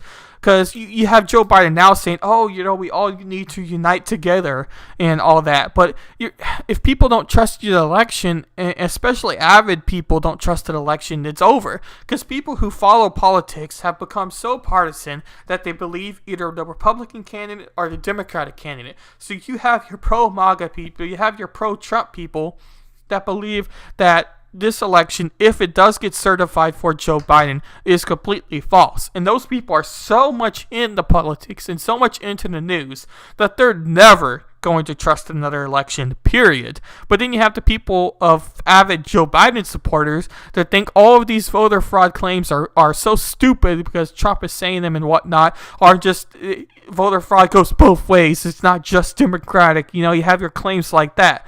Both sides are so divided, and one side sees what's happening now as the valid president and whatnot. But long story short, if people in general don't trust, and even if you have a section of population that's slim that doesn't trust an election, that section could be so disruptive to the entire system that nobody's ever going to trust another election. And you have Ron also saying Russia for 4 years, and now they are telling us that this election was not fraudulent, gaslighting the hell out of us. Yeah, that's a claim that a large amount of people are feeling. I even hesitate to say conservatives, because I've seen a lot of people that, especially friends that I've had who are more centrist, are more even left-leaning than conservative-leaning, like the hardcore, what I just call Trump supporters, but the hardcore conservatives you think of what the media talks about or what memes you see of conservatives and whatnot, of that. But people, I hesitate to even say conservatives here, as I was saying, but I think it's easier to say that people in general now don't trust the election, or don't trust the media. And because they don't trust the media, now that the media is so outrageous in the fact of covering this election, that people are never going to trust what the media has to say about the election. And then again, the people are never going to trust election results anyway. So the whole process is now completely muddled, and I don't think we're ever going to have an election that every American fully trusts. I don't think we've ever had an election that every American trusted, but you're going to have a significant amount of people that don't trust the election from now on, and that is a scary thought for keeping the country even closely to being united. But we'll continue on with this video here. 8,989 people voted with these ballots. In 2020, 169,282 people voted this way. That's a 1,783.21%.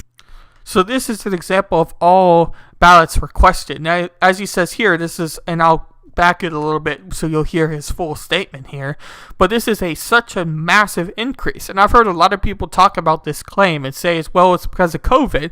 COVID is a pandemic, and so many people didn't want to go in and actually vote.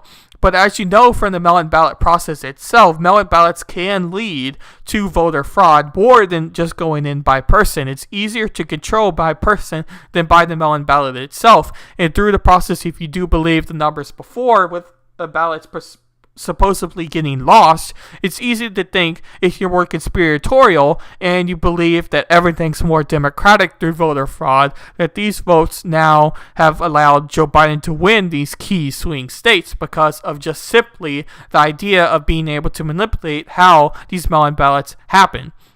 So it's an easy way, if you're more conspiratorial, to think, but we don't have the evidence yet to suggest that that is the case. Now, we're starting to see glimmers of evidence for Trump's sides, for conservatives to kind of hold on to, but until we see that evidence, or until we see it go through the court system, it's hard to say that this is necessarily 100% the case. And I see that I see that Ron says here, outside of the state of Delaware, Biden is not popular. He is even less popular than Hillary. He goes on to say, Biden would be the first president of the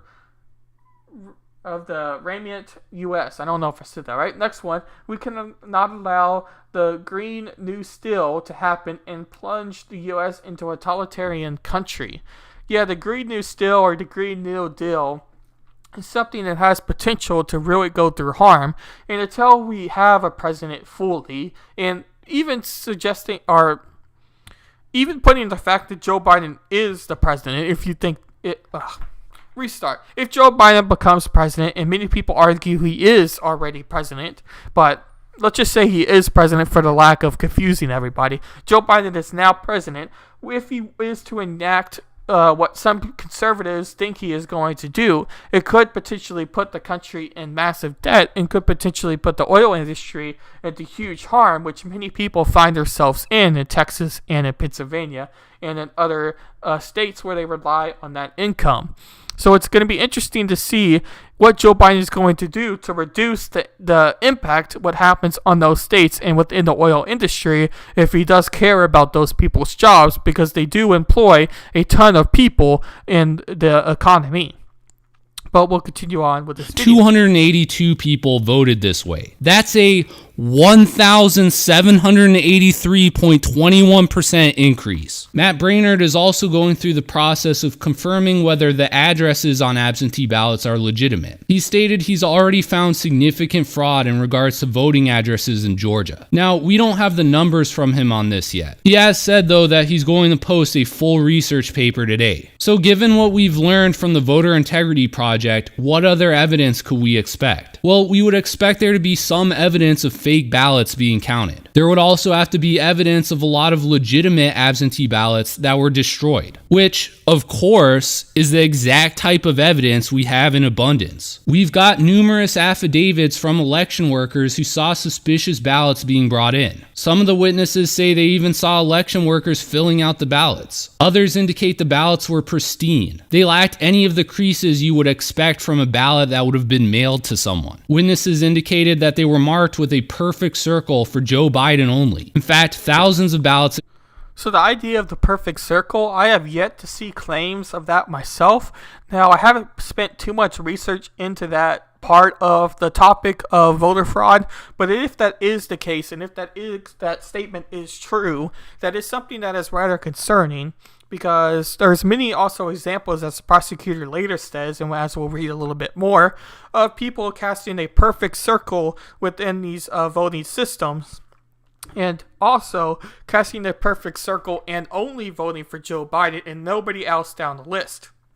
Now, it is possible just to vote for the president, and it is allowed just to vote for the president. It's not like you have to vote for every single position, and many people skip certain positions if they don't know about that candidate, or just go in to vote for the president. That has been done in the past. But seeing it happen in such a massive scale is rather interesting when it comes to the part of voter fraud, and I do think that it is something that needs to be looked at, and we might look at that later on or in a separate video, because I'm waiting to see claims for myself about that perfect circle with Trump's legal team or other statements, if you do believe that. And Ron says earlier to my comment about the gas industry, he says, it is not just a matter of people relying on petroleum and gas as an income. It goes much deeper than that. Green energy is not even close to being able to provide our energy needs. People will die or be impoverished even more by higher energy cost. Yeah, I have heard that claim before. Really, I think that's another topic that I've been thinking about doing, like a live stream like I have now. I don't know if I can necessarily do it as a YouTube video. I might decide on a YouTube video, but long story short, I might spend an entire topic just on the Green New Deal and the outcomes of what could happen. Because many people do think that climate change protocols or policies need to happen in order to at least save the environment a little bit, because many people have argued, even the people that want to see the change within the ecosystem or laws passing for climate change to improve, argue that it's too late even at this point. But then again, you could easily take the example of wanting to reduce climate change for the perspective of reducing. So instead of just saying, hey, instead of even though it's too late, let's put it this way, even though it's too late, we should still try to change some policies, change some laws to reduce the impact we are having right now. And I can see the perspective of that as well. But as Ron was saying, it is important that if we do decide to do the Green New Deal, we have enough of enough of energy source or enough energy grid for those parts. In other words, if you want to completely reduce gas and petroleum, you have to make sure that your other ways of producing energy are efficient enough to at least keep you stable, or even if you have to take some loss, not a significant amount of loss that you put people's job or you put people at risk themselves. And Rod says, also, it is not just voting for the office of president alone that is suspicious. Many of the ballots voted the exact same, even on the state. Questions. I watched 5 videos already just from Georgia, poll workers and watchers about how the votes were fraudulent, posted on the Tea Party Patriot YouTube channel. Yeah, I might check out the Tea Party YouTube channel with the videos you've watched. That'll be interesting to see. I don't know when you tuned on, Ron, but we were talking about at the beginning of the stream, I was reading past examples of voter fraud, and Georgia is one of those places that does have a significant amount of examples of voter fraud for the state. But we'll continue on with this video and hear some more claims about what the prosecutor has to say with Trump's particular legal team and legal effort. Where the only vote was for Joe Biden? What about evidence that lots of ballots were being destroyed? Well, what if I told you we had video evidence of trash cans full of ballots being delivered to a shredding company? Susan Knox. November the 20th, Friday morning. I'm watching all of these ballots being shredded now. Unbelievable. Let's move up and let's see what else is going out.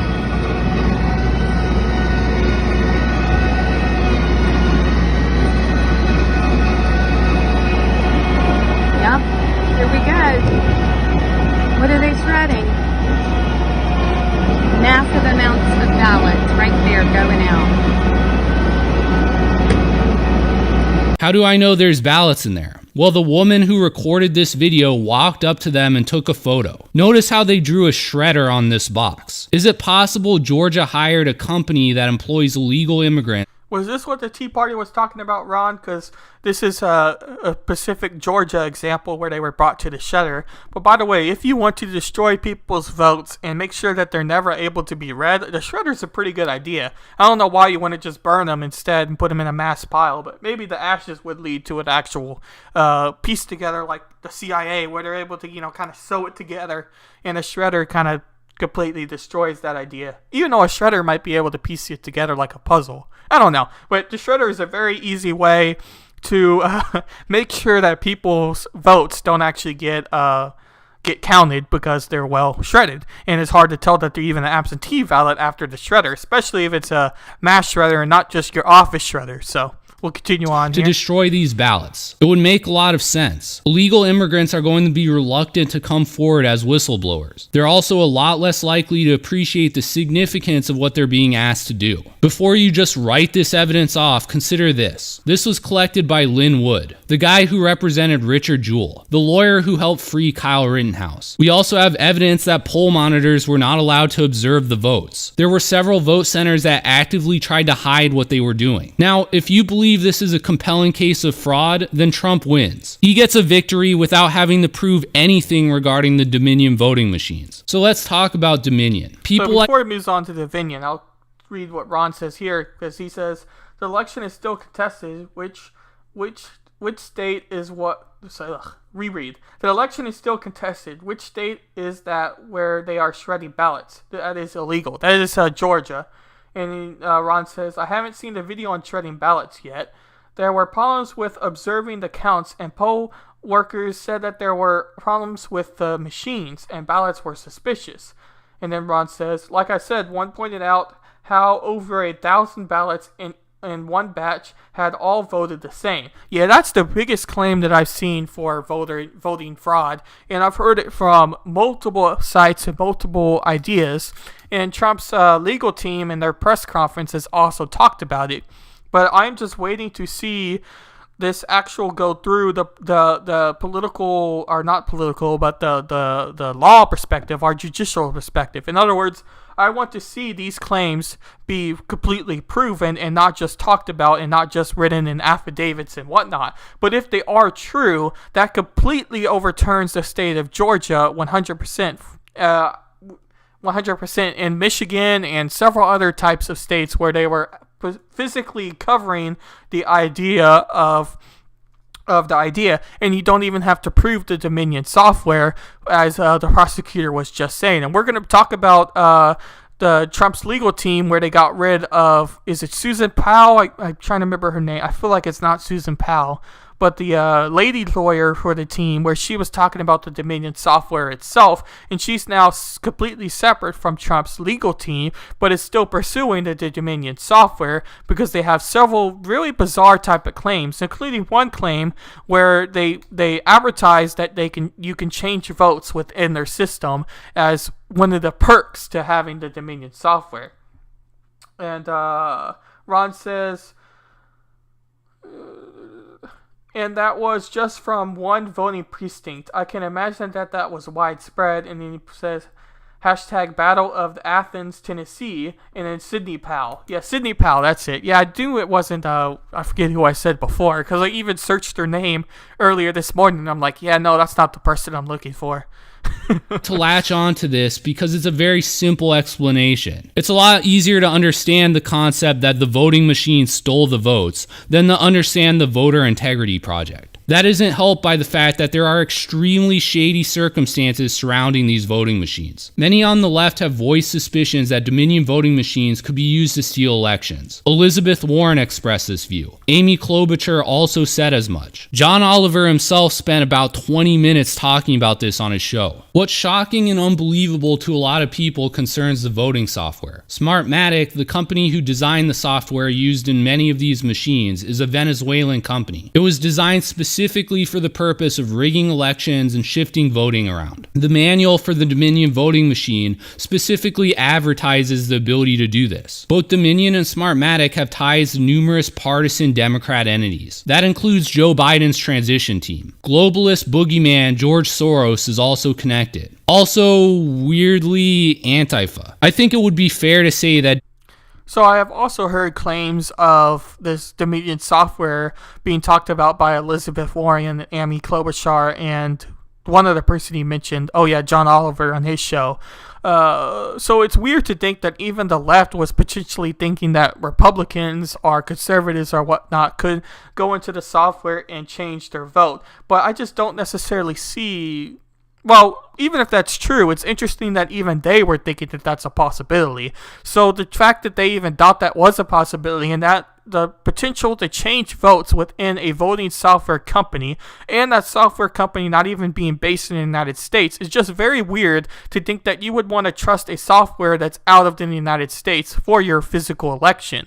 And the only possible way I could think of it in my head, which I don't even think makes really that much sense, but it's the only thing I've really been thinking about, is the fact of the only way I could see a business or a company or a state wanting to trust something that's out of state or out of country is because they don't want it to be changed within the country. In other words, if you want to use a system that's based in the United States and made in the United States, there could be potential that that program has the chance to change the vote more than something that's made out of the country where they're just making it for your purpose of voting. But the fact that the company made it out of the country and had the option to change votes within its voting system and has been proven, if you do believe Sidney Powell, has been proven to be used in other parts of the country, or not country, but other, well, you get what I'm saying, other parts of the world, it is rather suspicious that you would then trust Dominion software and other types of voting software made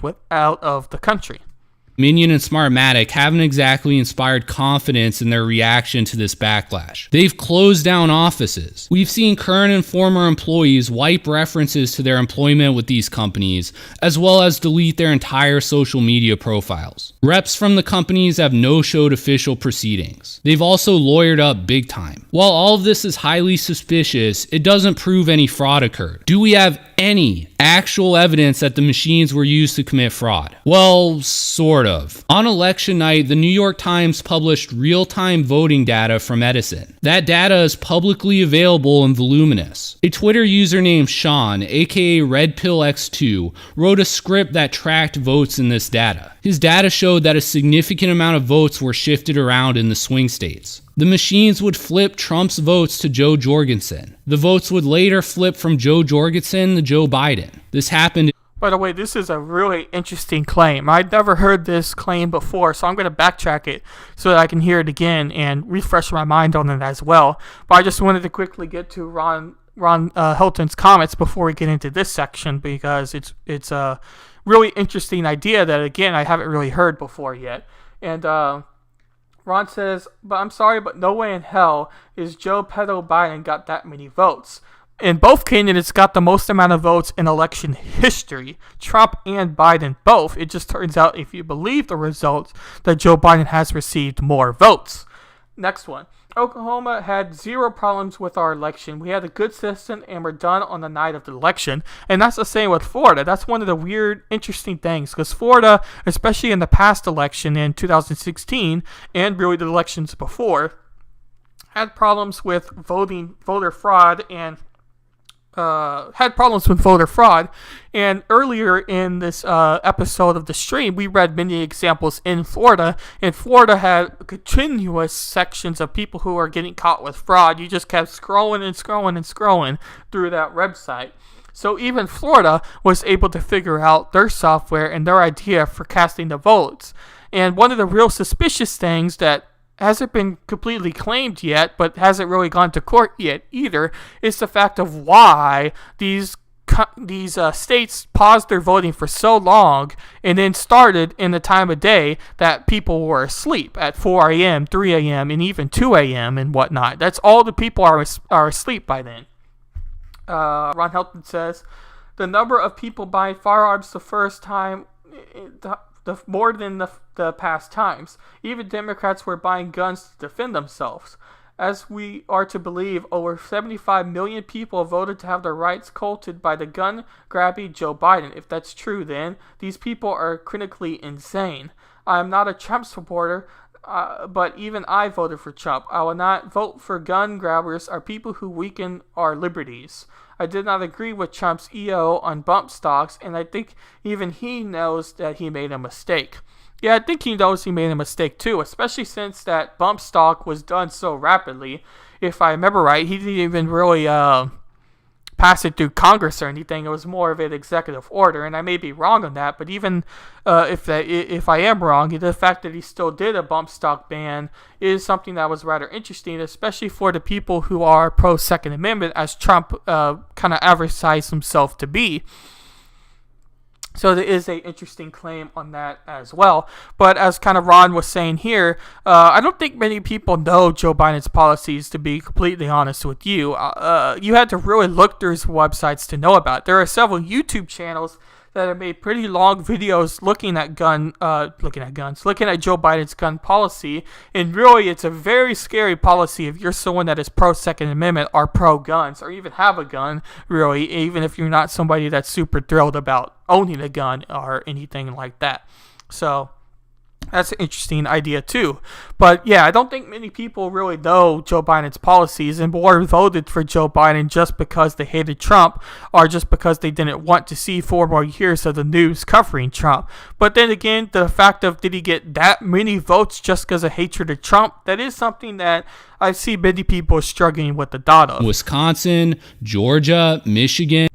Twitter username Sean, aka RedPillX2, wrote a script that tracked votes in this data. His data showed that a significant amount of votes were shifted around in the swing states. The machines would flip Trump's votes to Joe Jorgensen. The votes would later flip from Joe Jorgensen to Joe Biden. This happened in Wisconsin, Georgia, Michigan, Pennsylvania, and Arizona. One of the states with the biggest vote flips was Texas. It appears whoever designed this vote-shifting algorithm hoped Texas could be flipped, but there were just way too many Trump votes. So why would the machines flip to Joe Jorgensen before Joe Biden? Well, remember, this data is being fed to the mainstream media. On election night, the media rotates between states showing the vote totals for Trump and Biden. The media never shows the vote total for Joe Jorgensen. By laundering votes through Joe Jorgensen, the algorithm can trickle in votes to Biden without anyone realizing what's going on. Of course, though, that didn't exactly work out perfectly. The data from non-competitive states showed that votes were shifted from Joe Jorgensen to Joe Biden. No votes were taken away from Trump, though. So why would they do this? My only thought would be the purpose of something like this would be to make sure that Joe Biden also won the popular vote. Someone else took this same exact data and used it to create charts. This shows you the votes, both positive and negative, received by Joe Jorgensen. Is this the sort of data that you'd expect from an honest and fair election? The third-party candidate getting massive numbers of votes and then getting massive numbers of negative votes? I don't think so. It should be very rare that any votes get subtracted from any candidate. So can Trump take this data and then win in court? Probably not. There's 2 big flaws with this data.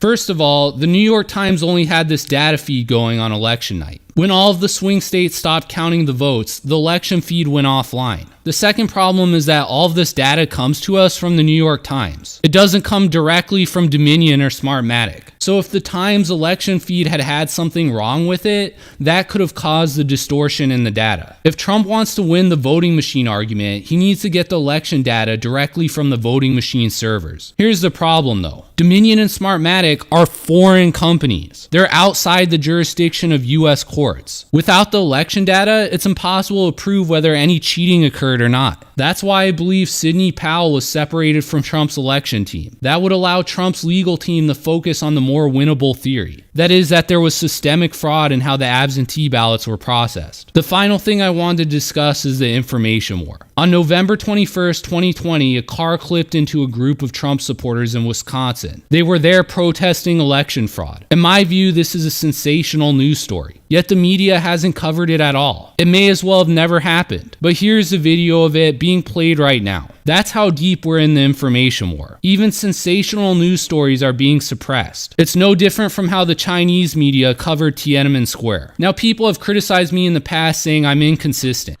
I also watched this Trump rally. I guess you would call it a rally, but event from. I just call it a Trump rally. I watched that Trump rally from a leftist streamer on Twitch just to kind of see his thoughts and everything.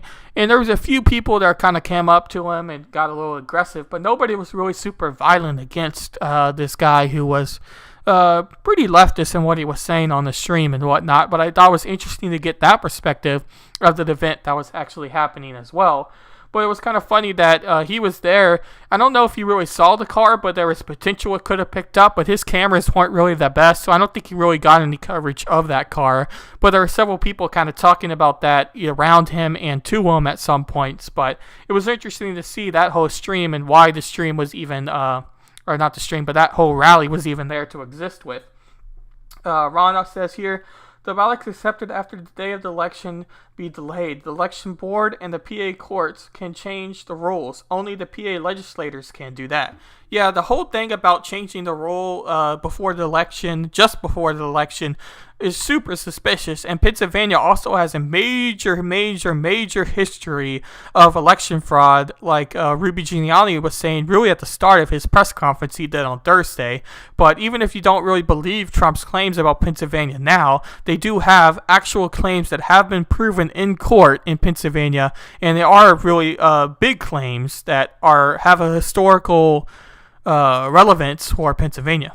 How could a Joe Biden administration oppress conservatives while simultaneously defunding the police? Look, I'm under no illusions that conservatives are going to be sent to gulags. If the plutocrats win, what will happen is that conservatives will be unpersoned. They'll censor us. They'll cut us off from essential services. They won't prosecute people who commit crimes against us. If we commit a crime, though, if we do anything wrong, we'll be prosecuted to the fullest extent possible. This isn't some new concept that I came up with. It's called anarcho-tyranny. We're already experiencing it today. It isn't a conspiracy theory. It's something that's already happening. Anyways, that's all I have for today's video. If you enjoyed this video, so that was the end of the prosecutor channel, and I do really like his videos, especially if you're one a little bit different of a take than what you might normally hear. He has very well researched videos, especially if you're someone that likes to debate against like leftist streamers or whatnot. He's done several videos about Vosh and other kind of popular leftist commentators. So if you kind of want to hear a different claim than theirs or argument against them, he's very good for that. But as Ron says here, they have a history of voter fraud in Pittsburgh and Philly. Yeah, and the majority of what we read from the Heritage Foundation and a couple other article sources of proven voter fraud was in Philly. But also we read some on Pittsburgh for as well. So, but yeah, Philly is a big example of voter fraud for them. But I thought the next thing we should do is kind of have a look at the voter integrity project that the prosecutor channel mentioned. And he has this article here that was released on November 21st in 2020. And it is November 23rd today. So that was released on Saturday. And I forgot to look when he published that video, but I think that video was published either yesterday or today. So he should be having another article about research out there sometime shortly. But we'll just quickly read over this article here. Nearly 400 unverified voters make Bladden's recount a hoax. On November 21st, 2020, Elizabethtown, North Carolina, today Biden County recent was conducted despite voter integrity project analysis relieving that at 7:30 today, Biden County Board of Elections data reports 392 same-day registration CDR voters as not yet verified, meaning they have no idea if the registers are legitimate or not. Of those, only 4 voters coded as verification pending, which means that the CBE had imitated verification mailing to alleged voter. The remaining 388 are listed as unrevived new, which suggests no mailing has been initialized. Every one of those unverified voters are listed as active, which means their votes were counted. Clearly, our presidential process is rigged for failure when Badin County can hold a recount over a county commission race with nearly 400 unverified voters getting accepted, said Jay Delancey, founder of Voter Integrity Project. Every study we have conducted into our state's CDR rolls have resulted in somewhere between 6% and 10% fraud rate. For this election to be proven fraudulent, only 11 voters, or 2.8%, would need to be either returned as undeliverable mail from the U.S. Post Office or confirmed as coming from a fake address, vacant property, or non-residential claims. And it is a very possible thing that only 2.8% of these mail-in ballots need to be fraudulent for an action to have against them. In other words, just by simply taking how elections are run today, you would see the mail-in ballot process or the process of absentee ballots and the rate of which fraud could exist from even people that are taking their claim of potential fraud for mail-in ballots from a more neutral perspective. And 2.8% is pretty easy claim to prove. I see Rod here says, I think it need to go up a little bit more. There is no verification of illegal voters, then there is no way to have a legal election. The proper thing to do is just throw away all of it. The votes in places where ballot ID was not verified. November 23rd, 2020 is when he posted that video today. Yeah, so it was today. I remember I got a notification for it and watched it, but I wasn't sure exactly when he was going to post it. So thank you, Rod, for that. And yeah, so that research paper that he was saying from this website should be released either today or tomorrow. So it'll be interesting to look at that because this last article was on Saturday. So there's a little bit older news. Next one, he says, I will bet that there are thousands of votes by felons, dead people, and non-citizens, maybe even approaching 1 million or more. Yeah, I mean, it is definitely a very possible claim that is what happened, at least in part. And even if the claim is not in the millions, but in the thousands, it could still overturn certain swing states that probably had more type of felon votes. So it just and that is a way in the very beginning of what we read of a type of voter fraud, as we saw from the heritage.org and what they defined as a type of voter fraud. But before I forget, I want to bring up this article. I think it was Every State or Every Vote Matters. And there was this, I saw this streamer pull it up on one of his days I was watching him, and it essentially just talks about the maps and what they would look like if the claims were to be true. And we'll pull that up, see if I can find it real quick. I'm not sure if this is it or not. Oh, and thank you, Ron, for the ice cream. I highly appreciate that. No, this is not looking like that. It looks like a domain website. We don't want that. I think it was called Every Vote Matters.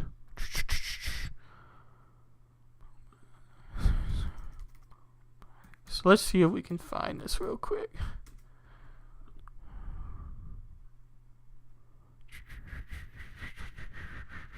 I cannot find it. That's a shame. Every vote counts, maybe? Let's try that. Every vote counts.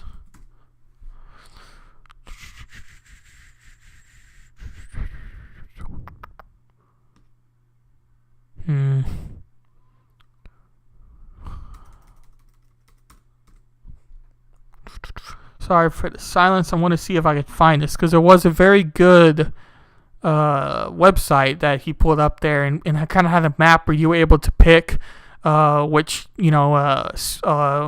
state you wanted, and if that was how much fraud would there have to be for it to be in the opposite result. So in the swing states, how much fraud would there have to be for there to be a Trump presidency instead of a Joe Biden presidency for that state. And then Ron says maybe every legal vote matters. That could be it. That does sound familiar.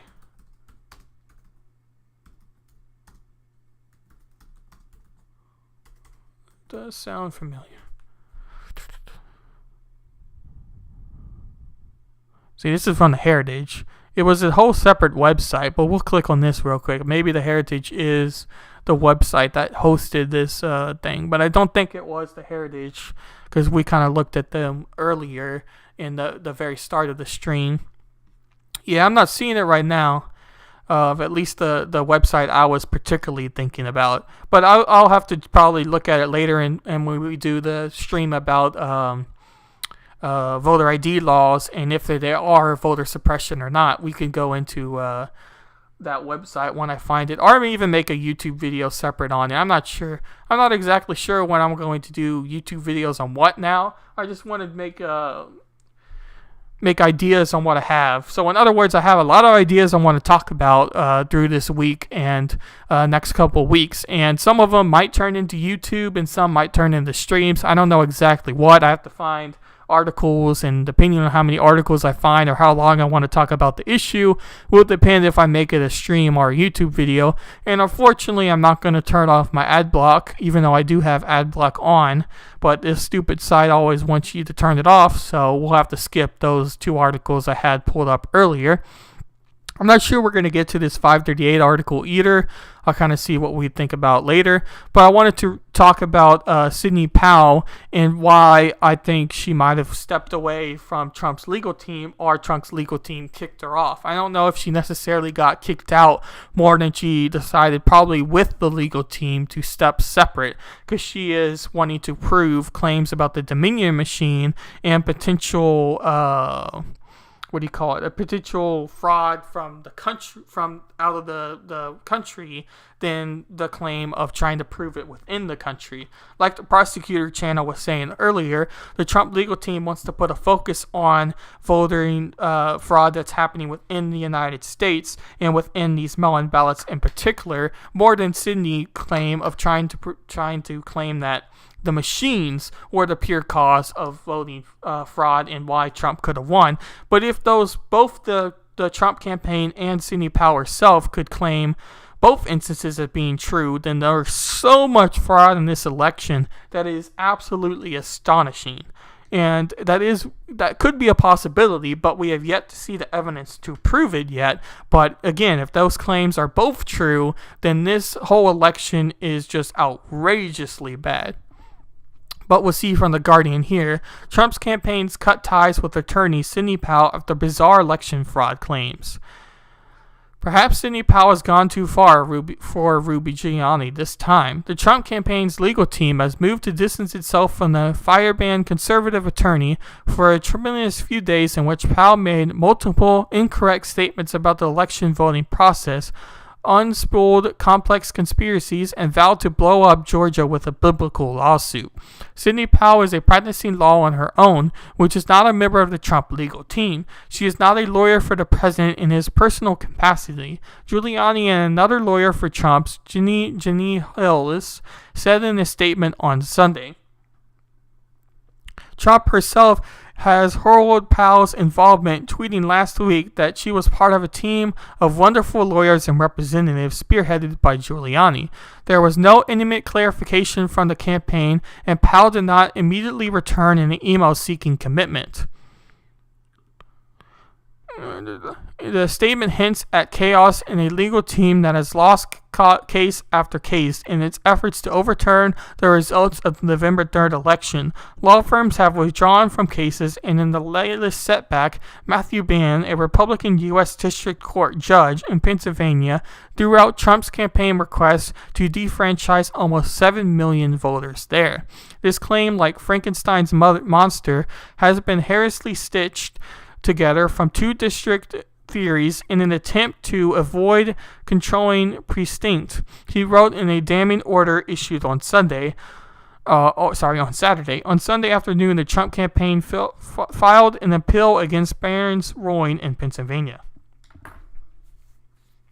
And I see Ron, he has the maybe every legal, is that the map? Without voter fraud, it shows Trump winning Pennsylvania with over 1.3 million voters.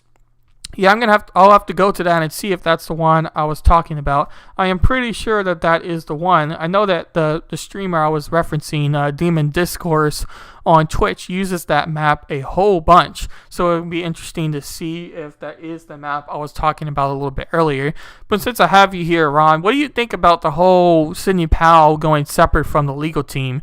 Do you think it was Trump legal team trying to distance themselves from Sidney Powell and her observe their claims that they can't necessarily prove 100% without, maybe more research? Because I do have a separate claim that I think her claims could maybe be proven a couple months from now, but they may not be able to be proven fast enough to overturn the election, but more overturn Dominion software from ever being used in our process itself. So I don't know exactly what I necessarily think about her splitting from the legal team, but it is an interesting idea itself for sure. So we'll see if this was the website I was thinking about a little bit earlier. And it looks like, every legal vote. Yeah, this is the one I was thinking about. Yeah. So you said in Pennsylvania they have their current state, and they have Trump winning a pretty decent amount, because the yellow is the ways where the fraud could happen either direction. And Ron says, I think they are trying a two-pronged attack. Would make sense. You never put all of your eggs in one basket. Yeah, that could be very true, because Sidney Powell seems very determined to have what she values as the truth through fraud to come out. In other words, she seems to think that this fraud is 100% legitimate, and I guess she has the evidence to prove it, and I'm pretty sure she does have the evidence to prove it, because if you listen to what she says either on interviews or in that massive press conference they had on Thursday, she seems very legitimate about the evidence she has, and even almost went into tears really when talking about just how much the fraud exists. And if you do believe her claims, it makes sense to send her on her own way with her own probably legal team that she's going to make to help her prove that claim of the Dominion software, while Rudy Giuliani and his lawyers that have already been working on this voter fraud work on the case that may be even more easier to prove through mail-in ballots going through the shredder, or changing our lost mail-in ballots that were lost with the pure intent of fraud. You know what I mean? If that makes sense to my head. So, but yeah, that was the map I was talking about for sure. Yes. Oh, I forgot to bring up my charger. I'm only at 9% for my computer here, so I'll have to end the stream real quick because I don't have my charger with me right now. But that's kind of what I wanted to talk about in particular. I mean, make sure I haven't missed any article I wanted to talk about, but that was really all I wanted to mention on today's stream, because I think that I am going to do a video either Wednesday or Tuesday about voter suppression through potential voter ID laws in particular, and see if that does lead to more fraud, or voter suppression, I guess is a more accurate word for that particular section of voting. But I'm either going to do it Wednesday or Tuesday. And if I decide to do it tomorrow, then I'll probably have my podcast on Wednesday. But if I decide to do it the other way around, then it'll be the other way around. But I do want to mention that I'm going to have Anna Voltes and a Dr. Midnight on my stream, on a stream on Thursday, And we're going to talk about the vaccine that has recently been talked about through Pfizer and the other one.